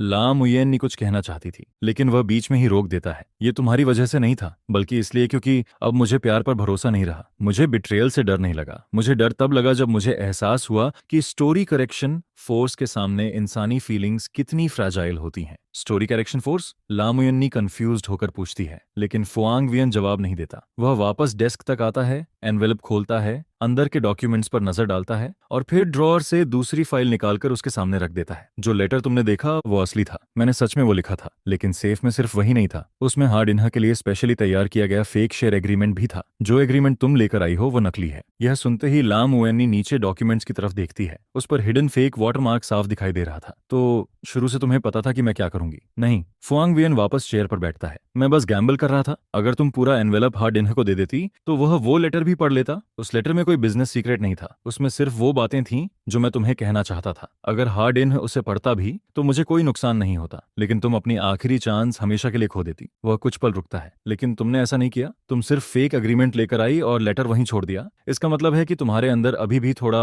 कॉन्शियंस बचा हुआ है। लमुएनी का मुंह खुलता है, लेकिन उसके पास बोलने के लिए शब्द नहीं बचते। तभी फुआंग वियन डेस्क पर रखे एक ब्लैक डिवाइस की तरफ इशारा करता है। तुम्हारी और हार्ड इन्ह की पूरी बातचीत रिकॉर्ड हो चुकी है और तुम्हारे हाथ में जो टूल बॉक्स था उसमें ट्रैकर और बगिंग डिवाइस भी लगा हुआ था। यह सुनकर ला मोएनी की आंखें कांपने लगती हैं। तुमने मेरा इस्तेमाल किया? जिस पर फुआंग वियन बिना किसी गिल्ट के जवाब देता है, ठीक वैसे ही जैसे हार्डिन्हा ने किया। यह सुनते ही ला मोएनी के पैरों से ताकत निकल जाती है। वह सीधे चेयर पर गिर पड़ती है और उसी पल उसे एहसास होता है कि अपनी 26 साल की जिंदगी में शायद आज तक वह कभी सच में जागी ही नहीं थी। वह सोचती रही कि वो ट्रू लव के पीछे भाग रही है, लेकिन आखिर में किसी और की चेस पीस बन गई। वह सोचती रही कि वो फुआंग वियन से बदला ले रही है, लेकिन असल में वो पहले से सेट ट्रैप में फंस रही थी। वह सोचती रही कि आखिरकार उसने सही फैसला लिया है, लेकिन सच्चाई यह थी कि वो फैसला भी किसी और के कैलकुलेशन के अंदर था। फुएंग वियन, उसकी आवाज टूटने लगती है। आखिर तुम इंसान हो भी या नहीं? जिस पर फुएंग वियन धीरे धीरे उसके सामने आकर खड़ा हो जाता है। उसकी नजरें ऊपर से नीचे तक उसे देखती हैं। क्या मैं इंसान नहीं लगता? मैं एक कैपिटलिस्ट हूँ और कैपिटलिस्ट के पास इमोशंस नहीं होते, उनके पास सिर्फ प्रॉफिट होता है। तो फिर वो लेटर क्या था? ला मोएनी रोते हुए पूछती है। वो ट्रस्ट एग्रीमेंट, क्या वो सब भी फेक था? फुआंग वियन काफी देर तक चुप खड़ा रहता है। विंडो के बाहर आसमान धीरे धीरे उजाला पकड़ने लगता है। डॉन आने से पहले का अंधेरा हमेशा सबसे ज्यादा गहरा होता है। कुछ देर बाद आखिरकार वह धीमी आवाज में बोलता है, वो ट्रस्ट एग्रीमेंट असली था और वो लेटर भी असली था। यह सुनते ही लम उयेनी सिर उठाती है। उसकी आंखें पूरी तरह आंसुओं से भीगी हुई थीं। 1 साल पहले फुआंग वियन खिड़की के बाहर देखते हुए कहता है, मैं सच में तुम्हारे साथ पूरी जिंदगी बिताना चाहता था। वह कुछ पल रुकता है, लेकिन यह सब तुमने खुद अपने हाथों से बर्बाद कर दिया। मैं इसे ठीक कर सकती हूँ? लम उयेनी रोते हुए कहती है, मुझे सच में अपनी गलती समझ आ चुकी है। जिस पर फुआंग वियन धीरे से सिर हिलाता है। नहीं, तुम इसे ठीक नहीं कर सकती। क्या तुम्हें पता है कि थम जाओ और दिएपथन तुम्हें इतनी आसानी से क्यों मैनिपुलेट कर पाए? वजह यह नहीं थी कि तुम बेवकूफ थी, बल्कि इसलिए क्योंकि तुम्हारे दिल की गहराई में तुमने कभी सच में मुझसे प्यार किया ही नहीं। मैं तुमसे प्यार करती हूँ। ला मोएनी लगभग चीख पड़ती है, लेकिन फुआंग वियन की आवाज अब भी शांत रहती है। नहीं, तुम्हें सिर्फ वो काइंडनेस पसंद थी जो मैं तुम्हें देता था। तुम्हें वो बैग्स पसंद थे जो मैं खरीद कर देता था। तुम्हें वो फीलिंग पसंद थी जब मैं तुम्हारे लिए कार्ड स्वाइप करता था। तुम्हें वो स्टेटस पसंद था जो मेरे साथ रहने से मिलता था, लेकिन तुमने कभी मुझे प्यार नहीं किया। तुम्हें सिर्फ वो जिंदगी पसंद थी जो मैं तुम्हें दे सकता था। इसके बाद वह उसकी तरफ मुड़कर देखता है। अगर ऐसा नहीं है तो बताओ, 3 साल साथ रहने के बाद भी क्या तुम्हें पता है कि मुझे सबसे ज्यादा कौन सा खाना पसंद है? क्या तुम्हें पता है कि मुझे कौन सा कलर सबसे ज्यादा नापसंद है? क्या तुम्हें पता है कि मैं हर रात कितने बजे सोता हूँ? यह सुनकर ला मोएनी का मुंह खुलता है, लेकिन उसके पास कोई जवाब नहीं था। फुआंग वियन फिर धीरे से पूछता है, बताओ मुझे कौन सा खाना पसंद है? Sichuan food? लम उयेनी हिचकिचाते हुए बोलती है। यह सुनकर फुआंग वियन हल्का सा मुस्कुराता है। उस मुस्कान में थकान भी थी, दर्द भी और एक अजीब सी राहत भी। मुझे स्पाइसी फूड बिल्कुल पसंद नहीं। मैंने सिर्फ तुम्हारी वजह से 3 साल तक सिचुआन फूड खाया। यह सुनते ही आखिरकार लम उयेनी पूरी तरह टूट जाती है। वह डेस्क पर झुककर जोर जोर से रोने लगती है। उसकी सिसकियां पूरे ऑफिस में गूंजने लगती हैं, लेकिन फुआंग वियन उसे ना दिलासा देता है ना उसे रोकता है। वह बस चुपचाप विंडो के पास खड़ा रहता है और धीरे धीरे उगती हुई सुबह को देखता रहता है। सुबह के 8 बजे डिंथन कैपिटल के मीटिंग रूम में हार्डिन बैठा हुआ था। उसके सामने वही शेयर ट्रांसफर एग्रीमेंट रखा था जो लम उयेनी सेफ से लेकर आई थी। उसकी legal team already documents verify कर चुकी थी। एग्रीमेंट असली था। फुआंग वियन ने सच में हेनक ग्रुप के 47% शेयर्स शेनशी चैरिटी फंड को ट्रांसफर कर दिए थे और ऊपर से देखने पर उस चैरिटी फंड का फुआंग वियन से कोई डायरेक्ट कनेक्शन नहीं था, जिस पर हार्डिन के होंठों पर स्मग स्माइल आ जाती है। तो आखिरकार फुआंग वियन डर गया। उसे डर है कि स्टोरी करेक्शन फोर्स उसकी सारी संपत्ति निगल जाएगी, इसीलिए वो अपनी कोर एसेट्स अलग कर रहा है। तभी उसका असिस्टेंट पूछता है, हाटोंग, अब आगे क्या करना है? हार्डिन टेबल पर रखे डॉक्यूमेंट्स की तरफ इशारा करता है। इन डॉक्यूमेंट्स को मीडिया में लीक कर दो। न्यूज फैलाओ कि फुआंग वियन इलीगल एसेट ट्रांसफर कर रहा है।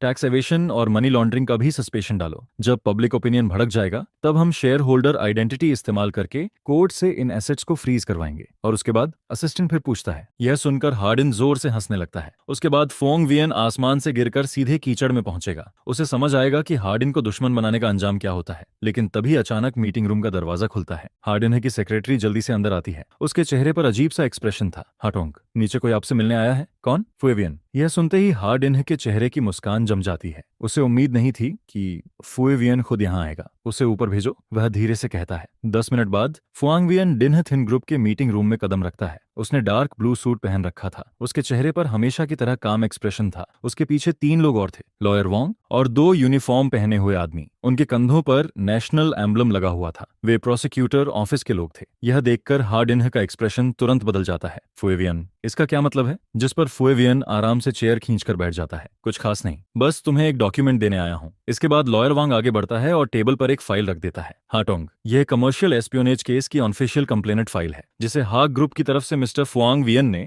प्रोसिक्यूटर ऑफिस में सबमिट किया है। अब सस्पेशन है कि आपने दूसरों को हेनक ग्रुप के बिजनेस सीक्रेट्स चोरी करने के लिए इंस्ट्रक्ट किया, इसलिए प्रोसिक्यूटर ऑफिस ने ऑफिशियली केस रजिस्टर कर लिया है। यह सुनते ही हार्डिन की नजर तुरंत उन डॉक्यूमेंट्स पर जाती है जो ला मुयेन्नी लेकर आई थी, और उसी पल उसे कुछ समझ आ जाता है। वो डॉक्यूमेंट्स फेक थे। उसकी आवाज में हल्की पैनिक साफ महसूस हो रही थी। जिस पर फुआंगवियन शांत स्वर में कहता है, डॉक्यूमेंट्स असली थे, लेकिन उन पर मौजूद वाटरमार्क भी असली था। हर डॉक्यूमेंट में हेनक ग्रुप का इंटरनल कोड और एंटी काउंटरफाइट मार्क था, और वो हिडन वाटरमार्क सिर्फ स्पेशल अल्ट्रावायलेट लाइट में दिखाई देता है। जैसे ही तुम्हारे लोगों ने डॉक्यूमेंट्स खोले, उन्होंने नेचुरली यूवी लाइट से वेरिफिकेशन किया होगा। तो हार्डिन दांत भींचते हुए पूछता है। फुआंगवियन हल्का सा मुस्कुराता है। इसका मतलब है कि तुमने officially confidential business documents access किए, और अनऑथोराइज्ड तरीके से बिजनेस सीक्रेट्स देखना कमर्शियल एस्पियोनेज क्राइम का हिस्सा होता है। यह सुनते ही हार्डिन का चेहरा पूरी तरह डार्क पड़ जाता है। फुआंगवियन, तूने मुझे ट्रैप किया? जिस पर फुआंगवियन धीरे से खड़ा होता है। बराबरी हो गई। तुमने मुझे 3 साल तक मैनिपुलेट किया, मैंने भी तुम्हें 3 साल तक कैलकुलेट किया। काफी फेयर डील है। इसके बाद प्रोसिक्यूटर ऑफिस के लोग आगे बढ़ते हैं और ऑफिशियल पेपर्स दिखाते हैं। मिस्टर हार्डिन,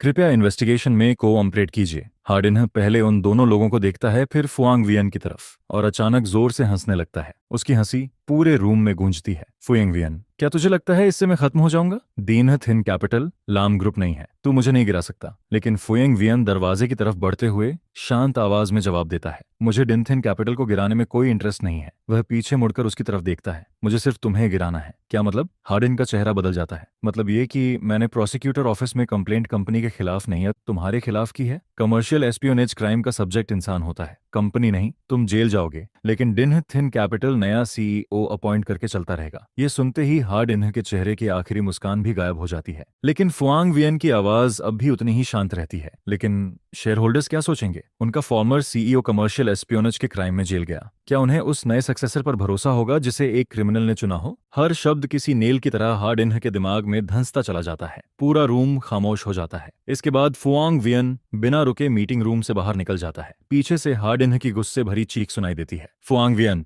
बाहर आने के बाद मैं तुझे नहीं छोड़ूंगा। लेकिन फुआंगवियन बिना पीछे देखे एलिवेटर में चला जाता है। एलिवेटर डोर बंद होने से पहले उसे सिर्फ इतना सुनाई देता है कि प्रोसिक्यूटर ऑफिस के लोग हार्डिन को लेकर जा रहे थे, और उसने एक बार भी पीछे मुड़कर नहीं देखा। 3 महीने बाद कोर्ट आखिरकार ला मुयन्नी के डिफेमेशन केस का फैसला सुनाता है। जजमेंट के मुताबिक ला मुयन्नी को 30 दिनों के अंदर रेपुटेशन डैमेज और इकोनॉमिक लॉस का पूरा कंपेंसेशन पे करना होगा। कोर्ट के फैसले के मुताबिक ला मुयन्नी को कुल 100 मिलियन युआन फुआंगवियन को कंपेंसेशन के तौर पर देने होते हैं। लेकिन ला मुयन्नी अपील तक नहीं करती, क्योंकि उसके पास लॉयर हायर करने के पैसे भी नहीं बचे थे। जिस दिन ऑफिशियल जजमेंट उसके पास पहुंचता है, उस दिन वह स्लम एरिया के एक छोटे से किराए के कमरे में अकेली बैठी रहती है। उसके हाथ में वही रेड स्टैंप वाला कोर्ट ऑर्डर था, और वह काफी देर तक उसे बस चुपचाप देखती रहती है। अब उसके पास ऐसा कुछ भी नहीं बचा था जिसे कोर्ट सीज कर सके। उसके सारे ब्रांडेड बैग्स, ज्वेलरी, क्लॉथ्स, सब कुछ पहले ही कोर्ट एनफोर्समेंट टीम जब्त कर चुकी थी। यहाँ तक कि जिस पुराने बेड शीट पर वह बैठी थी, वो भी मकान मालिक की थी। अब इस वक्त उसके पास सिर्फ 2 चीजें बची थीं, एक बहुत बड़ा कर्ज और एक ऐसा अतीत जो अब जिंदगी में कभी वापस नहीं आ सकता था।